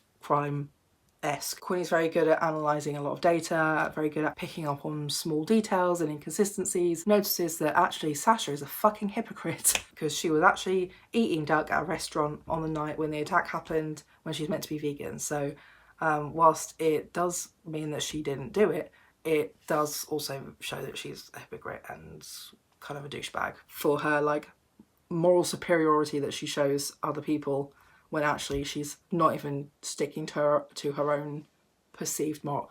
Oh, you know what? Maybe that's why I feel like these two are opposites in that way.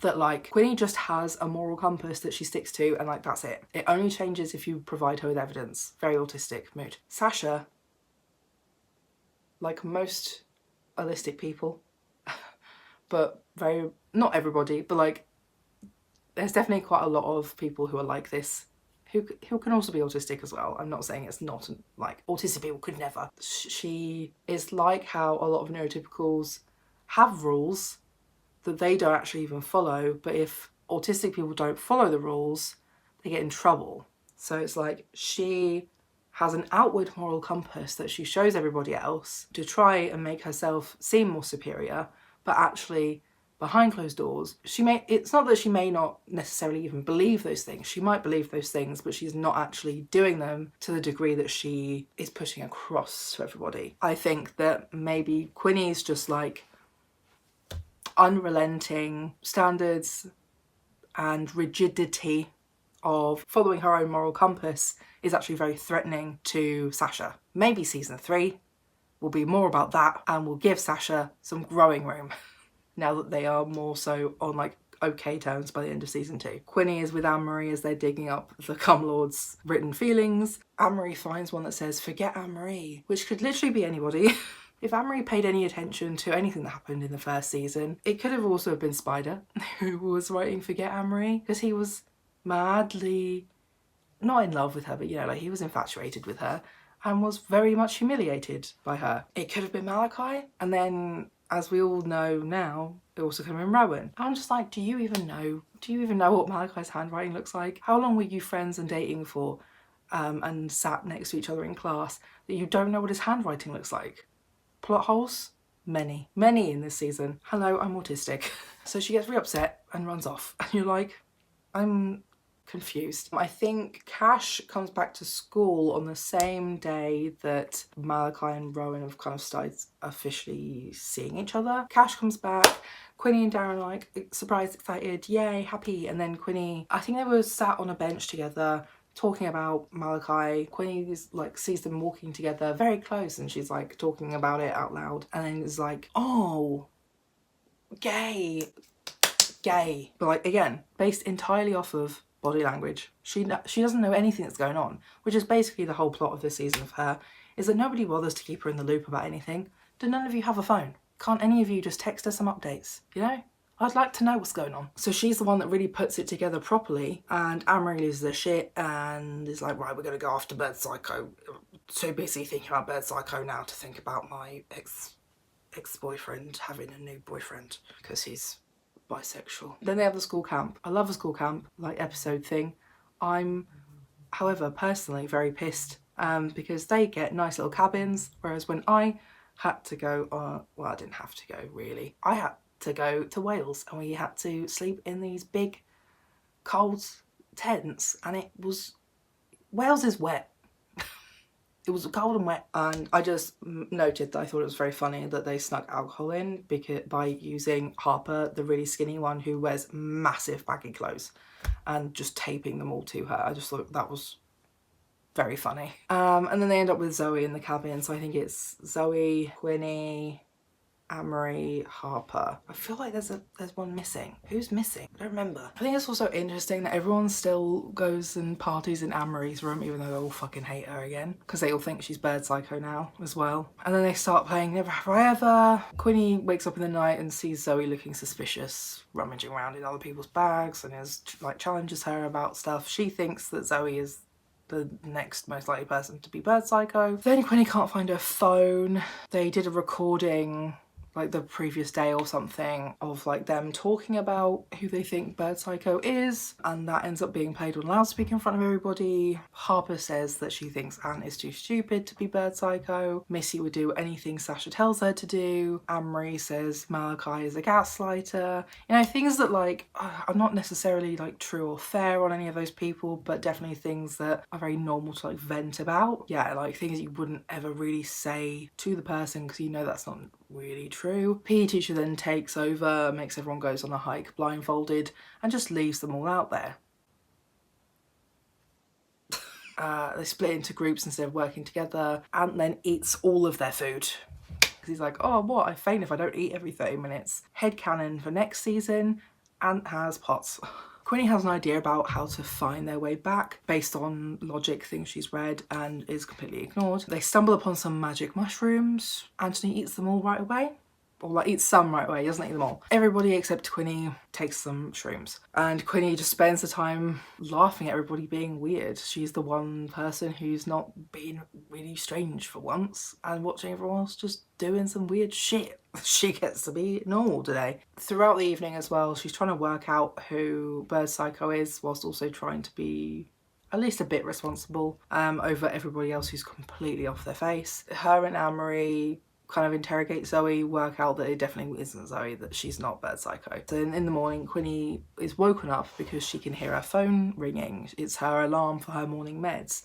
So she's trying to find what bag has her phone in, and she's so close before she's bitten by a very poisonous snake, and then has to lay as still as possible and as calmly as possible until other people wake up and find her. My friend B said that she's dying in the most autistic way, which is that, like, she explains what happens, that everyone needs to be calm to keep her calm, to prevent the venom from spreading faster in her body, and she needs to breathe. They all have to work as a team to get her out of there. They follow her advice from the previous day. Missy heard, paid attention, listened to her.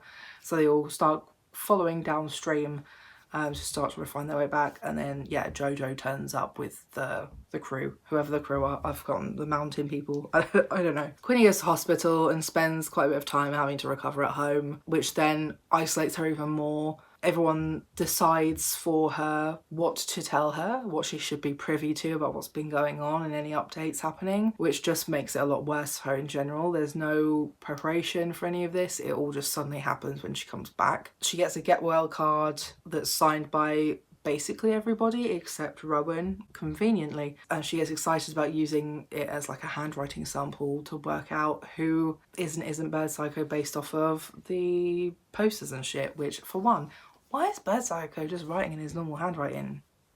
Plot hole again. Get crafty, use some collaging. And then, yeah, we see her like big detective wall map. Darren and Amory get really concerned for her. Quinny rocks up at school in her PJs one day and speaks to JoJo about her phone and wants to like do everything possible to try and find the original phone, hopefully work out who it was who has it. Like, she asks for a locker search, and then, yeah, people are just concerned about her obsession and trying to tell her she needs to rest and start shutting off more and more things about anything that's going on away from her. She was all, I didn't mention this earlier, I don't think, but she was Amory's co-captain for the election thing, and even Amory's not even bothering to update her on anything to do with that, even just to like keep her in the know. Are they texting her at all? It's like what are you texting her about if you're like just not telling her anything about what's going on? So then the group meet to talk about Quinny, to try and give her like a nice day or whatever, give her something else to think about other than bird psycho, of things she enjoys. So it's Harper, Cash, Amory and Darren all sat talking about it. Again, they don't ask Quinny. They take Quinny to the zoo in frog outfits. She doesn't seem very into it. Quinny feels bad that Amory did all the campaign stuff without her. A lot of what we see in this episode is that everybody keeps walking off and leaving Quinny at the previous like station, and it's like, well, you all came here for Quinny, why are you all leaving her? It kind of just feels like none of this was actually for Quinny, it was for them. Because as well, like, especially Darren knows Quinny so well, so why would they all make surprise plans for an autistic person who doesn't like being surprised, really, likes to know what's happening, likes to know what the plan is, and likes to be included and let in on what's been going on so that they can feel included and like they're not missing out on things, even if they're not physically always there when stuff's happening. Like, you know, just it's such a strange turn for everybody. Yeah, this is where she starts realising that she doesn't know anything about what's going on, because they start talking about stuff in front of her, or particularly Harper and Cash might mention something because they don't know Quinny as well as Darren and Amory are supposed to, and Quinny's like, oh, I have no idea about any of this stuff. Cash is the one that does notice that Quinny doesn't seem very present and doesn't seem to be enjoying herself outwardly anyway, and checks in on her. He accidentally brings up that they're all like moving out and moving in together, Darren, Cash and Harper. Quinny doesn't even know. Nobody's mentioned this to her. And it's like, it's not related to literally anything else that you're trying to protect her from. Why wouldn't you mention any of this to her? And it does just feel like they're kind of doing what Sasha was doing in the first season, of like being overprotective and kind of suffocating and deciding for Quinny what she can and can't handle or deal with, rather than just talking to her about it. And yeah, like that's just what I mean, is like, in season 1, particularly Darren, it seems to be quite obvious and clear that they talk about stuff and they're more clear with their communications. So it just seems very strange for all of this to just flip on its head and Darren to think it'll be fine. And the others got her a gift, which was a new phone, but they did everything they could to make it look like her old phone without also being super clear about that. Yeah, it's just another one of those moments that makes it strange that, you know, they understand that she doesn't like change to the point that they get her a new phone and make it look as much as possible like the old phone to try and make that transition easier for her. But that knowledge doesn't translate to anything else that's going on. She thinks that they found her phone and she still wants to know who Bird Psycho is because that's her way that she's kind of relating to the group at this point. It seemed to initially be from a mixture of like a sense of justice, wanting to find out just the why, who and the why, but also being loyal and taking care of her friends. But the more that this has gone on and the more she's being sort of iced out by everybody, the more she clings on to it because she doesn't know anything else that's going on because they're not fucking telling her anything. So what else is she going to do but continue to try and focus on, talk about and relate with this particular thing that's happened or happening? And they all just kind of keep brushing it off as like, oh, it hasn't happened in a while. And it's like, well, why do you think that is? Isn't that weird? So yeah, she's then talking about, you know, that everything is changing and how it's really stressful for her. How she's kind of given no time, no warning for any preparation. If we take, for example, everyone who's moving in together, they've all been kind of discussing this over a period of time. It's not just suddenly happened. She's not been let in on that conversation at all. And like, yeah, the one thing that she can control, can contribute to and connect with them on is Bird Psycho and trying to help do that. So yeah, she then sort of runs off. Darren goes after her. Yeah, I just don't really know how got to this from season 1. Darren asks, how long have you been feeling like this? And she says, a while. I just didn't want to bother anyone about it. Quinny just says that, you know, she wants things to slow down a little bit because she's struggling to keep up. And Darren says, we can't not grow as people because it's hard for you. I love you, but the world can't always play by your rules. And Quinny's just like astonished because for one, that's not what she said at all. And for another, she's like, my rules, it's never by my rules. I have to play by your rules, no matter how exhausting it is or how little sense it makes to me. And Darren says, then stop. As if it's that easy. Quinny says, okay then, I will stop. I'll stop masking starting now. And then she puts her headphones on and just looks out over over the zoo. And that's kind of it. Quinny packs up the Bird Psycho stuff when she gets home and is really sad about it. She feels really betrayed by her friends, particularly like the friends she means are Darren and Anne-Marie. We eventually see that Rowan has Quinny's phone and repeatedly writes forget Anne-Marie over and over again in his notepad. As I was going through my notes for this, that also pinged a thought in my head as well of like, I think this is also why that plotline itself was a flop, because we found out before any of the other characters found out. So it wasn't exciting for us. We weren't discovering it with everybody. And I think as well, like, we got a lot more personal stuff about Rowan than we did about Zoe. Maybe we should have just kept our distance from Rowan more. Why were we always in his house? There were other ways of seeing his handwriting, or at least even like us seeing other people's handwriting who were on the table and being like, well, that doesn't match the handwriting that we're looking at. But yeah, I think the fact that we were just sort of like just given this information and didn't get to figure it out with Quinny was a bit of a flop for the show as well. Whilst I didn't like that whole plotline anyway, generally, I do think that was one of the main issues with its delivery of that particular plotline. Like, it was getting more and more obvious, like, who else is it going to be? I don't think they would have done a full Pretty Little Liars and just brought in some absolute fucking random person we've never seen before, which happens so often in Pretty Little Liars. I think people were either already figuring it out, or we would have had a better time watching Quinny figure it out and being confirmed that way rather than knowing first. And like, yeah, we just seem to find this out way before the end of the season too. So much more stuff is still to happen, and it just, yeah, I think it just, that made it lose a lot of the tension, because you're like, oh, well, we know who he is now. He's not exactly been the most normal person on this season. Everyone's sort of confused now by how Quinny's communicating. She's only replying with seahorse emojis. She's not actually responding to messages. Quinny sits with Darren at one point, silent, no eye contact. I don't know if Darren started the conversation. I think they probably did, but she sort of says, sorry, I just didn't feel like replying. Anyway, this conversation's not interesting to me anymore, bye.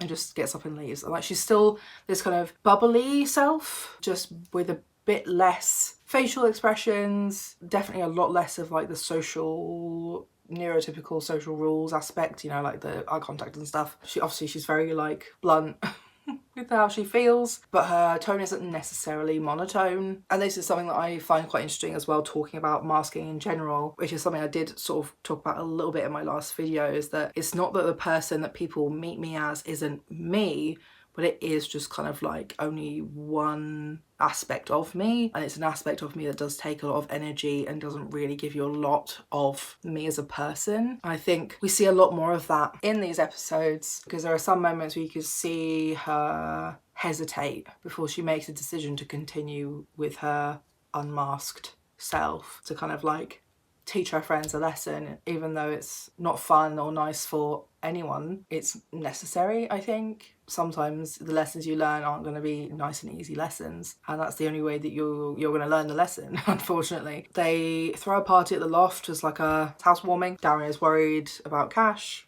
sees Quinny arrive. She wasn't sure if she was going to go to the party either. She was like, I don't know if I feel like going. So Darren wants to talk to Quinny about Cash and the issues that they're having, and she is still there with her sort of like blasé, unmasked version of herself. And then Darren's like, I think I really need my jellyfish right now, and that's when you see her hesitate. You can see that internal conflict about whether she should still respond in this unmasked sort of scenario, or whether she should be the friend that she wants to be, and the friend that she is as well. It's like, you know, just because it's not something that you could always do does not mean it isn't you. I think friendship and communication is also a skill of its own, and being a good friend and being the kind of friend that you want to be for other people is a choice. That's a skill you learn. Like, everybody has to learn that skill in some way. However, I do feel like there's definitely a difference in how and what people pick up from that. I don't think masking is quite as simple as putting on a customer service face, for example. I feel like maybe it's a bit more of that, you know, fake it till you make it kind of mentality in a way. Pretend you're not going to have a fucking mental breakdown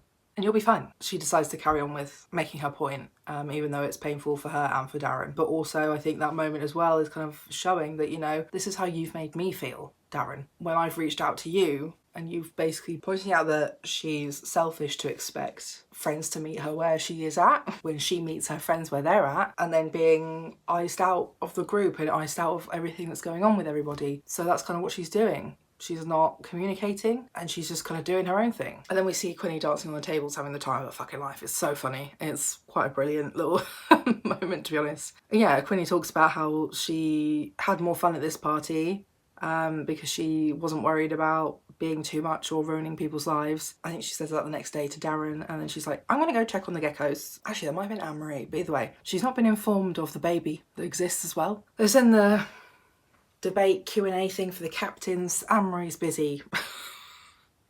Anne-Marie's busy, can't be there. Anne-Marie tells Malachi, Harper and Darren, not Quinny. Jojo asks Quinny where Anne-Marie is. Quinny just doesn't even respond. Darren tells Quinny that Quinny will have to go up and do the debate Q&A thing, and they'll explain later where Anne-Marie went. And Quinny's response is, I don't feel like it. Jojo then says that she has to go up there because she's Anne-Marie's vice captain, so she doesn't have a choice about whether she's up on the stage or not. Quinny just passes over the questions. She then has enough of everybody like doing their best to be like, I am the best choice because I have all of these terrible reasons. She tells everyone to shut up and then goes on a rant of her own, and she's asking the other people going for captain who people in the audience are. Quinny knows who everyone is because she notices, she pays attention, she watches people, she remembers things, whereas everybody else is just so swept up in their own world that they don't have a clue who half the people in front of them are, who they're asking to vote for them. And she says, you two want to be leaders of the people, but you don't even know who you are leading. And then the Puritans are there like clicking for Quinny. And then yeah, she has like a really great speech that's like, oh, just vote for the bin. Anyway, bye. Then we have like a bake sale to raise money for the woodworking, something like that. The principal announces that the school actually voted for Quinny to be the captain, even though she wasn't running as a captain. Spidey yells, She wasn't even running. PE teacher starts a chant and then throws a cake that lands smack bang on the principal's fucking head, and then Spider turns it into a food fight. Everyone's like getting in there. Quinny's mostly standing in the middle just kind of like laughing, and actually she does have a fidget toy at this point. And then someone smashes some cake in her face and she's just sort of laughing. Afterwards, they have a meeting with the principal, Anne-Marie Quinni, to work out who does what. Anne-Marie happily steps down. She says, you know, she should give the people what they want, and really she was just running for captain because she was trying to prove that she was a better person than she was. And, you know, after all, they did vote for Quinni, and Quinni accepts the role. I think Quinni said, you know, like, I'll be a good captain because I'm not going to tell you what you want, I'm going to ask you. People love autistics until they actually have an autistic in front of them, though. Anne-Marie tells her congratulations. Quinni says, oh, the tone of your voice says that you don't really mean that. And Anne-Marie explains why she missed the debate, and then leaves Quinni there. She just fucks off. And Quinni's then just like, cool, 1, another thing nobody told me about. 2, I'm now an asshole. But how would I know what the fuck has happened because none of you fucking talked to me? I don't remember the specifics of the last episode. I didn't really write a lot in my notes about it, but basically, eventually Quinni and Darren do make up. Quinni and Sasha work out who Bird Psycho is because Sasha found the posters. So they go and find the evidence, basically. The PE teacher sets fire to the school when there's a dance going on. Everybody from the dance is out on the field, except Anne-Marie, Harper and Rowan. Quinni runs into the fucking building to go save them or whatever. I don't really know what she was expecting to do. But obviously Harper and Anne-Marie know that Rowan is Bird Psycho now because of that. Anyway, what's been going on in the burning building, and that he locked them in there and was just going to let them all die. She runs in there, she lets them out, she helps get Harper out, who's like nearly completely passed out. Also, Cash has to hold Darren back. Darren sees that Quinni's running into this fucking building that's on fire. Quinni gets Harper out. Anne-Marie then helps Rowan out. Quinni and Sasha kind of, because of Sasha helping Quinni do this, they've kind of settled whatever weirdness there was, I guess, between them. And Quinni was like, we'd be good together. And Sasha was like, we shouldn't date. And she was like, I didn't mean that. I meant, do you want to be my co-captain? Because I am captain and I don't have a co-captain. And she's like, yes, slay, I do want that, thank you. If there is a school left after the fire. There is that moment between Quinni and Darren where Quinni's explaining why she was acting the way she's been acting the last few days, weeks, don't really know. There are some other things I would like to see a bit more of from Quinni plotlines. There's a few things that I've mentioned throughout this video, but other things that I'd like to see a bit more about that are a bit less glamorous and socially acceptable, I guess. I think it's more to do with like health issues. We don't really see a lot about her having difficulties with food. I would like to see more of that, like the struggles of restrictive eating, but not in a anorexia, bulimia, etc. kind of way, but more of an, I think it's ARFID, and the struggles of food textures more so than anything else. Other physical health issues, like the impact of being autistic on possibly stress levels, which can affect blood pressure, affect anxiety, things like that. Does she have a therapist? Does she get other support? Like I said, I want to see more of her home parent support as well. Would like to know a bit more about the past. Maybe some discussion on ABA, that would be lovely. A little bit of discussion that is, don't do that, please. I mean, I know the actress also has endometriosis and I think EDS, so possibly including at least a little bit of the EDS, because that's definitely quite a common comorbidity with autism, is hypermobile collagen related disorders. Less glamorized meltdown, maybe a public meltdown. One that really tests the friendship she's got. Having a meltdown in front of the whole school or something like that. I know that she had that big speech, but she was still able to speak and she wasn't hitting herself and stuff. It wasn't the same as the meltdown that we were shown in season 1. That was more of just oh my god, shut the fuck up, you're so annoying. And then, yeah, maybe some more of this navigating between is the mask really a mask, or is it just me on my best day? Is that just me with more energy? Is that just me when I'm able to deal with or ignore certain sensory issues and needs for a while? Is that me when I've taken care of myself, the needs I have for a long period of time? What does it look like when she hasn't taken care of those needs for a long period of time? Yeah, I just think there's a lot more that can be explored with her character that I would like to see more of. I would maybe like to see her with some more autistic friends. I'm pretty sure that friend from season 1 who she met at the book signing is probably autistic. Cash is probably autistic. I think Harper could be autistic. Who else did I say? Malachi. But we don't even know if he's going to be in season 3 because he flew away to fucking Switzerland. You know, I'd like to see maybe some of the people who maybe don't have an official diagnosis, and her being like, it's okay to not be officially diagnosed. More of that exploration as well. Like, there's just a lot of different ways we could go with some of these things. And like I said earlier about the whole like helping her neurotypical / autistic friends communicate more autistically, that will actually improve things for everyone and not just her. Many thoughts, big feelings. I love her. Many things were upsetting about these 2 seasons.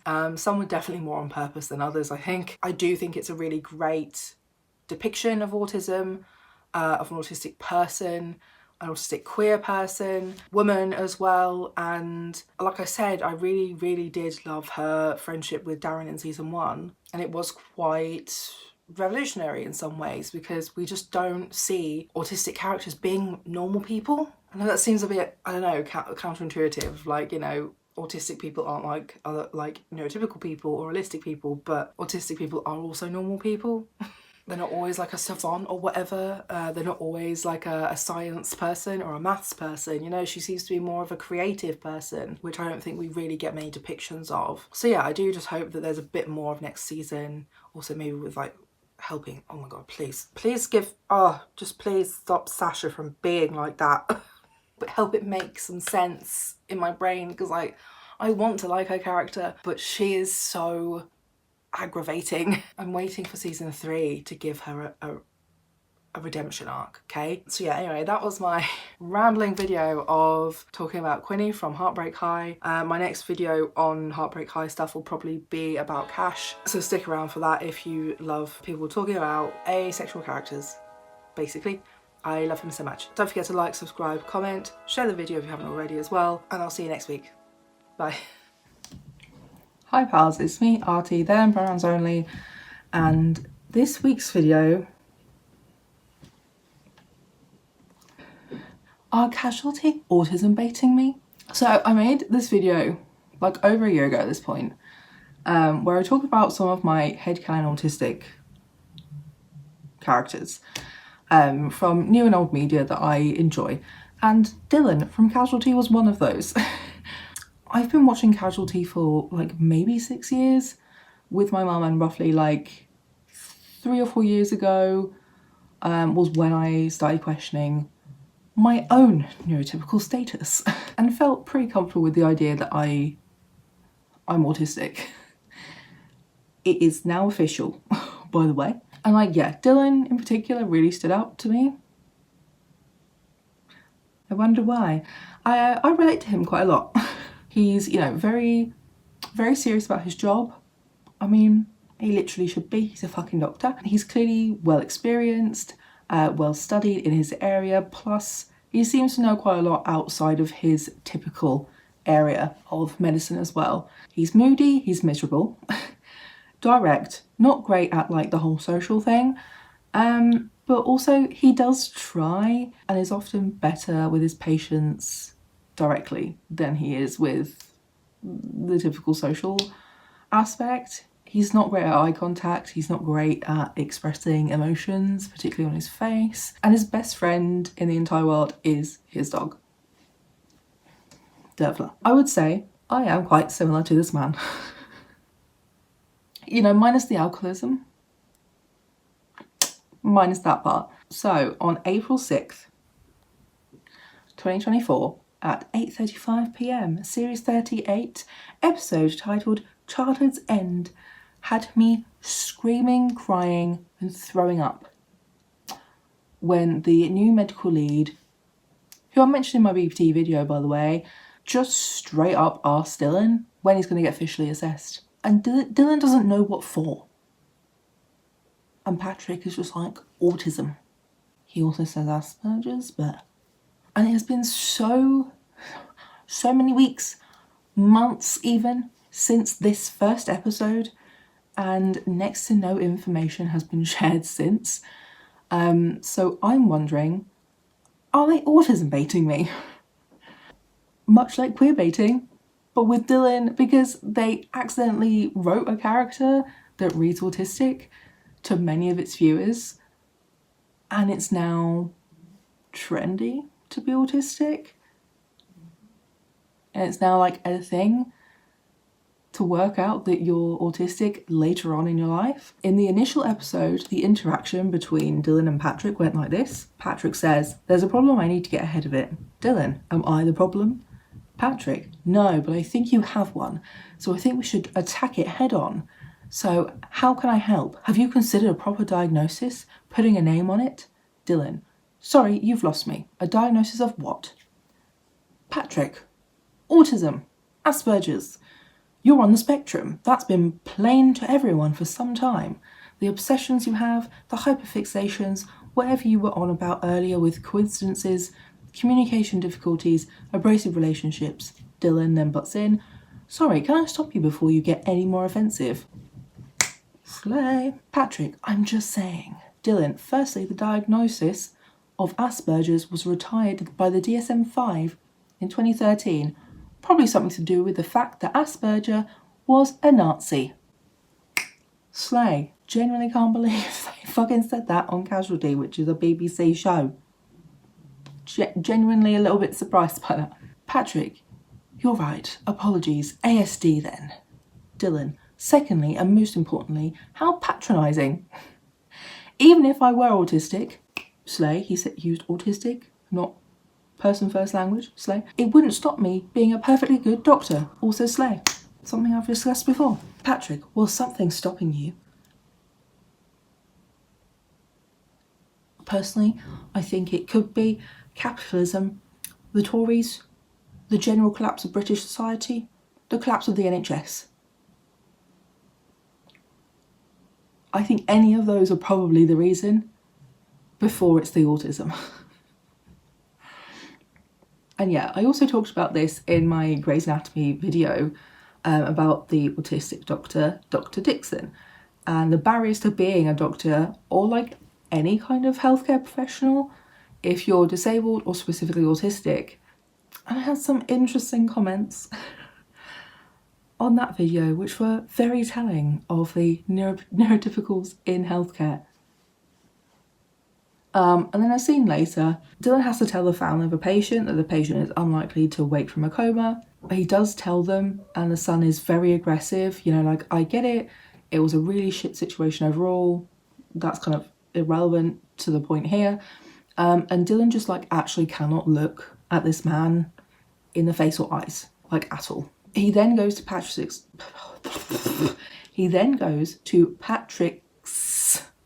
office, puts his badge, card, ID, whatever it is, on the desk, and Patrick goes, "Meaning?" Dylan says, "I don't know if I can do this anymore. I don't think I should try." Patrick then says, No, hang on. We are dying on our feet here, Dylan. You can't just walk out." As if he wasn't like just basically threatening his job anyway because of autism, like, okay. And Dylan says, "Well, I can't be here." Good. You know your boundaries, get out. Patrick then tries to emotionally manipulate him into staying, and saying that it's not enough to let his patients down, but he has to let the whole department down too. And Dylan still just fucking walks out. And I'm like, slay. As you should, Dylan. This kind of is weaved in and out of like other plot lines where there's no Dylan. So there's no Dylan for a while. It seems like most of the other staff have no idea where he is, that he's seemingly quit. And Stevie, who's another doctor, has to pick up the slack, but no one gave her any warning either for that. And then the end of that episode, called Into the Fire, Stevie goes to talk to him at his home, partly due to Faith, who's a higher level nurse, saying like this is very unlike Dylan to just not be showing up to work. P.S. He did give notices / say that he wasn't coming in. It's Patrick who has not told anyone else that Dylan has said that. And that's part of that plotline between Dylan and Patrick, is that Patrick spends much of his time in the job basically making everybody else around him look incompetent, particularly somewhat more marginalised people, from Dylan, who is possibly autistic, to Rash and I can't remember if... definitely Rash, but possibly also Rita, who are both Muslim Asian people, He is going after the whistleblower, even though that's literally fucking illegal, but like happens all the time. Right? Brighton Hospital? Right, Brighton County? Allegedly. Happens a lot, actually. So like that's kind of, that whole plot line that's part of that, trying to just make everybody else look like they are suddenly incapable of doing their jobs. What's the correlating thing that's changed? Well, a new annoying man in charge. So yeah, Stevie visits Dylan at his houseboat. And she says, I like it. Looking around at the houseboat. What's this? She picks up a bottle of alcohol of some kind. I don't know shit, so I'm not even going to try to pretend I know what it is. I guess whiskey. Who knows? Dylan says, I haven't opened that yet. Stevie says, okay. She then picks up and reads through some of the documents on the table underneath the bottle. And she says, this is a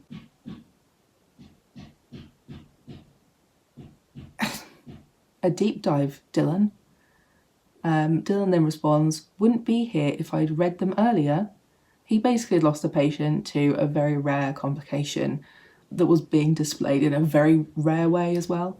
Stevie says, you know you shouldn't be kicking yourself for a 1 in 10,000 event. Dylan says, but it wasn't just one, was it? There was another patient that died completely avoidably. This is then also part of that previous plot with Patrick, that Patrick is basically the one who's causing a lot of deaths in the department, and somehow making it look like everybody else, because he's not the treating doctor and he's not writing his name on when he treats patients. And then they die or get even more ill.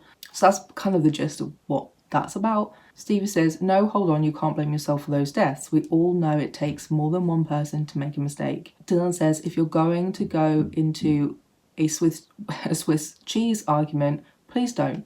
You wouldn't have missed a penicillin allergy, would you? I wouldn't expect that of even a first year. Stevie then says, speaking of which, you missed your teaching earlier. Apparently the deanery is pissed off. Dylan says, I know, they rang. Stevie says, you checked they had a penicillin allergy, right? And Dylan says, well, that's the point. I don't know. I just assume the patients are safe with me, but perhaps they're not. Perhaps I've been relying on muscle memory, which I do think is like a good reflection generally for doctors to have. Like, am I just relying too much on what I'm used to? And am I missing things I really should be paying more attention to? However, this is a bit more unfounded because it's literally none of this was his fault, which they work out in a few episodes' time. Stevie then says, no, Dylan, you don't assume anything. Kind of an autistic slang. You're one of the most focused people I know. Dylan says, but what if the focus is a sign that I'm on the spectrum? And I feel a bit sad that he didn't just say autistic again like the first episode. It's almost like, depending on who's writing the episodes, changes how people refer to autism, which is really annoying. Really annoying. Stevie then also seems a little taken aback by that comment, as I don't think it's been shared generally at all with anybody else. So I don't think she even knew this was what was going on for him.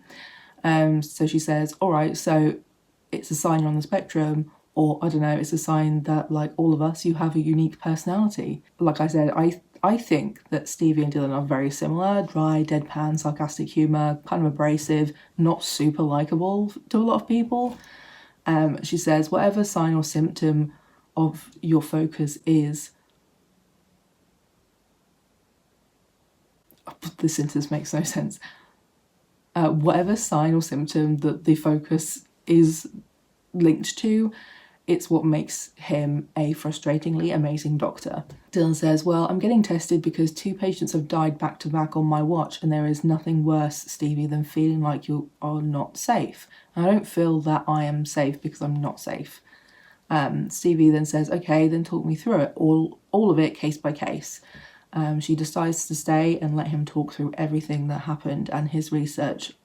I think she does this to help him process and be a sounding board and sort of give her thoughts on what she would have done, etc. Because she's also one of the like really highly skilled and experienced doctors, and I think they've just generally been in similar positions before. So yeah, generally Dylan's results are not disclosed, but they are brought up a few more times in following episodes by Patrick or by Dylan himself.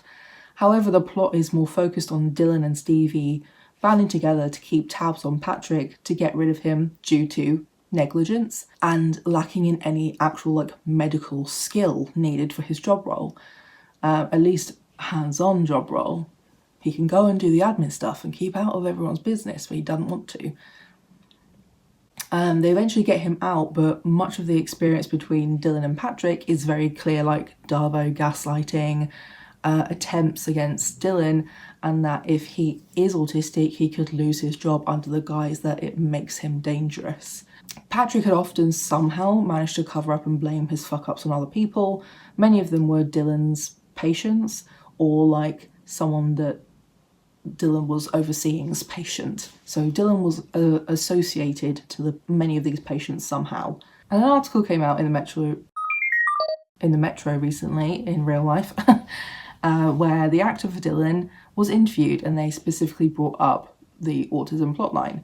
The article does quite a good job, including certain terms like autistic rather than with autism, etc., like other fluffifications. As well as disclosing interesting statistics like in a population-based study by the University College London, UCL, in 2023, researchers estimated there may be between 150,000 and 500,000 people aged 20 to 49 in England who are autistic but have not received a diagnosis. So, the actor William Beck told me that while he was looking forward to exploring this side of Dylan, the autistic side, he recognised the sensitivity surrounding putting a spotlight on an adult living with autism, never mind, without previously receiving a diagnosis. William Beck says, "I knew it was going to be very important to bear in mind that each individual is an individual first and foremost." Yes, accurate, well done. And very, very rarely, I think, would people choose to define themselves by diagnosis. Iffy statement. Dylan, I would say that would be particularly true of him, and yet he was confronted by this obligation to examine this thing that he had probably put to the back of his mind. Again, it's about remembering that Dylan is Dylan. He's a good doctor, he's got to go to work, and he's got to get it done.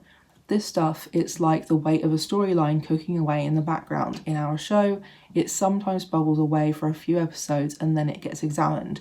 For this, it's been bubbling away and it's like there's a monkey on his back. He's got to feed it, but he doesn't want to. Then when you get to the point where he takes the monkey off his back and wrestles with it, the answer is more complicated than you would have thought.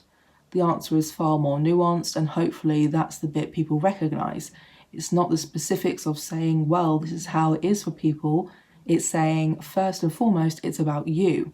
This very last statement, I think, is good and appropriate because, yes, we all say, you know, if you've met one autistic person, then you've met one autistic person.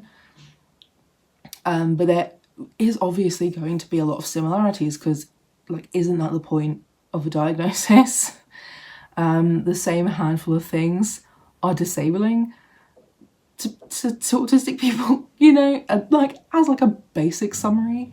He added, "We live in a society now where we are psychologically literate and psychiatrically literate. Literate in terms of mental health in a way that no generation before us has been. As such, we're forced to confront things. There's a lot of talk in mental health about spectrums, and I think that that's the key to understanding it. A spectrum is infinite possibilities to satisfy some, or I suppose none, of those diagnostics. We're all on there somewhere. The point is to hopefully offer those people who have come to that realisation later on that we're all on there somewhere." And like, this is erring awfully close to, we're all a little bit autistic, which I'm not keen on. Like, yes, many autistic struggles are neurotypical or generally like allistic struggles too, but the reason it's a whole diagnosis is because it's so much of a struggle, it's disruptive. Like, that's why it's a diagnosis and not just, we're all like that.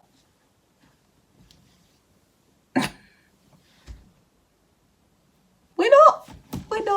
The article then says the storyline came to a conclusion when Dylan read the result of his autism test. How is that a conclusion, babes? That's a cliffhanger. That's literally a cliffhanger. We didn't find anything out. That's a cliffhanger. We're waiting to find out. We are hanging on for dear fucking life to find out what the answer was. I just wanted to throw this in there real quick as well. Yes, I pulled this from Wiki, but honestly, this is like basically it. A cliffhanger or cliffhanger ending is a plot device in fiction which features a main character in a precarious or difficult dilemma, or confronted with a shocking revelation at the end of an episode or a film of serialized fiction. I don't know why that was necessary. A cliffhanger is hoped to incentivize an audience to return to see how the characters resolve the dilemma. I feel like them leaving us with Dylan not stating what the report said is literally just a cliffhanger to keep the audience, or a particular part of their audience,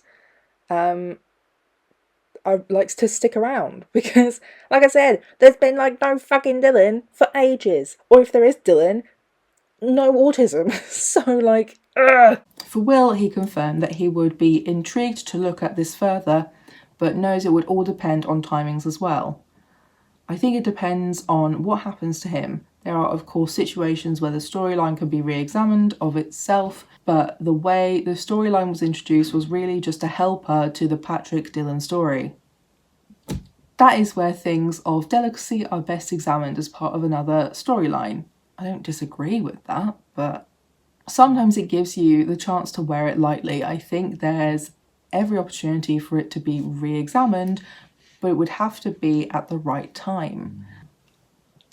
To me personally, this is where we meet the same old issue in media where it comes to disability, when it comes to disability, that disability is almost always a plot device. Like, this was how I felt about Wolf Country, the book. It's always a plot device to service another plot rather than its own plot. Like, sure, I think the way it came out was an interesting way for it to begin, but to me, that's all it was. A beginning. There is so much possibility for Dylan's character to dive deeper into exploring being autistic as a doctor, being autistic as an alcoholic, the whys of his life and behaviour, the connection he had to his dog versus everybody else, the privilege of being a cishet white autistic man who's been able to hold down a job and survive, versus more marginalised autistic people. Will he go through a skill regression from this discovery, like most people seem to experience?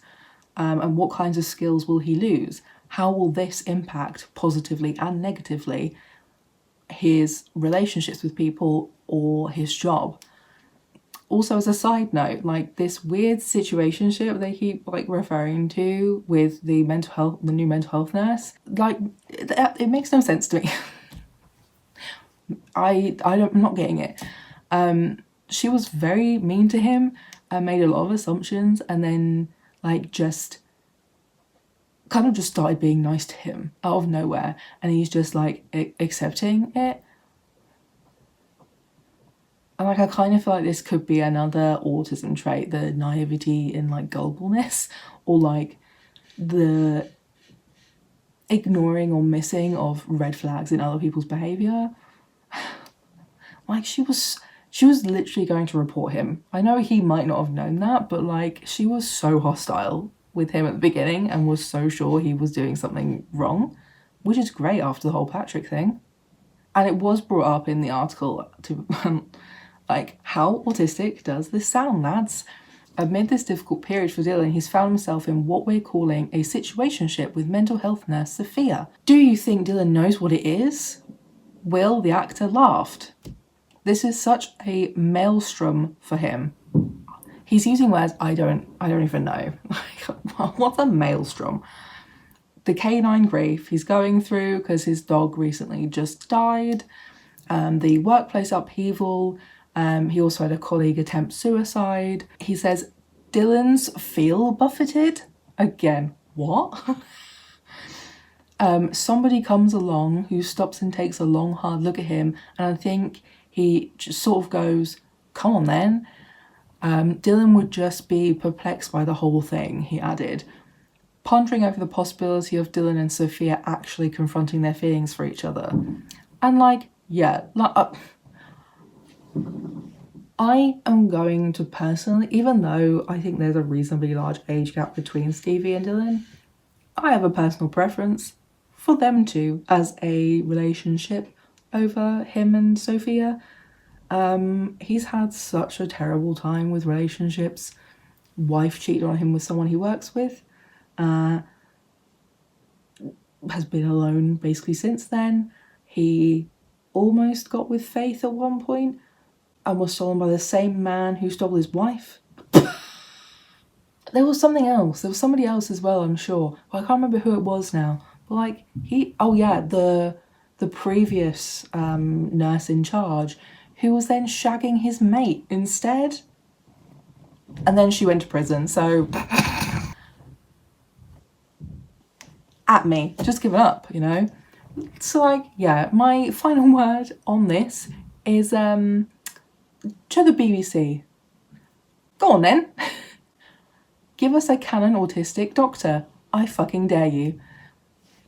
It just generally feels like they are using the trend of lots of people now realising they're autistic, being diagnosed or self-diagnosing as like a way of either bringing in or keeping, bringing in new viewers or keeping maybe some bored viewers, or igniting some new interest in like a long-term character without actually planning to commit to it.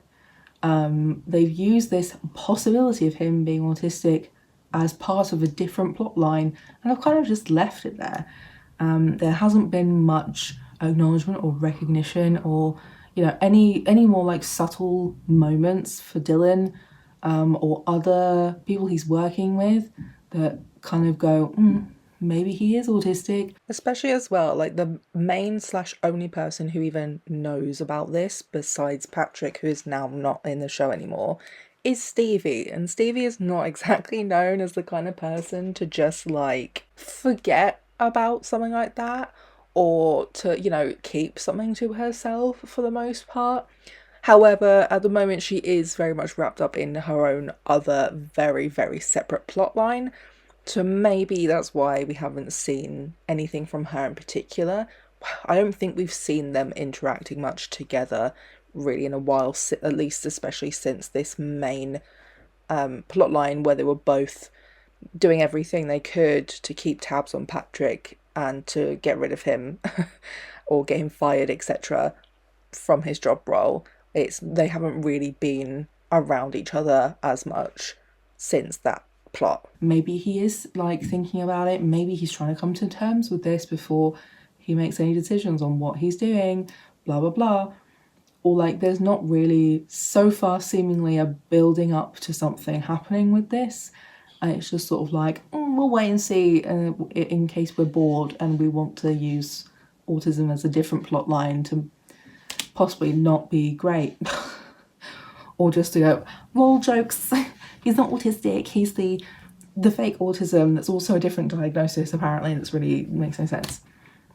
So yeah, it's frustrating. I feel autism baited at the moment because there's been no confirmation. I think it would be nice for the audience to at least know one way or another, and then the rest of it to be built around it. But like at the moment, I don't know if that's happening. It does sound like from this interview it may come back soon, especially maybe around or because of the possible relationship happening between Dylan and Sophia. But like there's just kind of not been any recognition or acknowledgement of it since. He was like, I've had my assessment, I've got the results. Anyway, bye. Just give me a canon autistic doctor who isn't the good doctor, please. Oh, it's also like current day, because the Grey's Anatomy one is a pretty old couple of episodes. Like, we need something more new and updated. Come on. Also, BBC, if you want to hire some new younger doctors or nurses who are also autistic to be part of the plot, I'm here, and I have experience being autistic because I'm autistic. I also have experience acting. Thank you. I'll be great.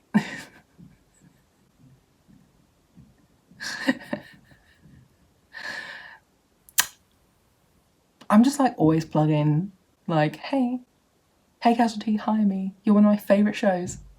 I would die to be a regular for a while. You also don't have any non-binary people on the show anymore. You don't have any non-binary people on the show anymore, so hire me. You'll be ticking multiple boxes. I'm also disabled, remember? I have other disabilities going on. I don't think any of your other doctors have disabilities anymore. No, I think they're all gone too. So, anyway, want to tick some boxes?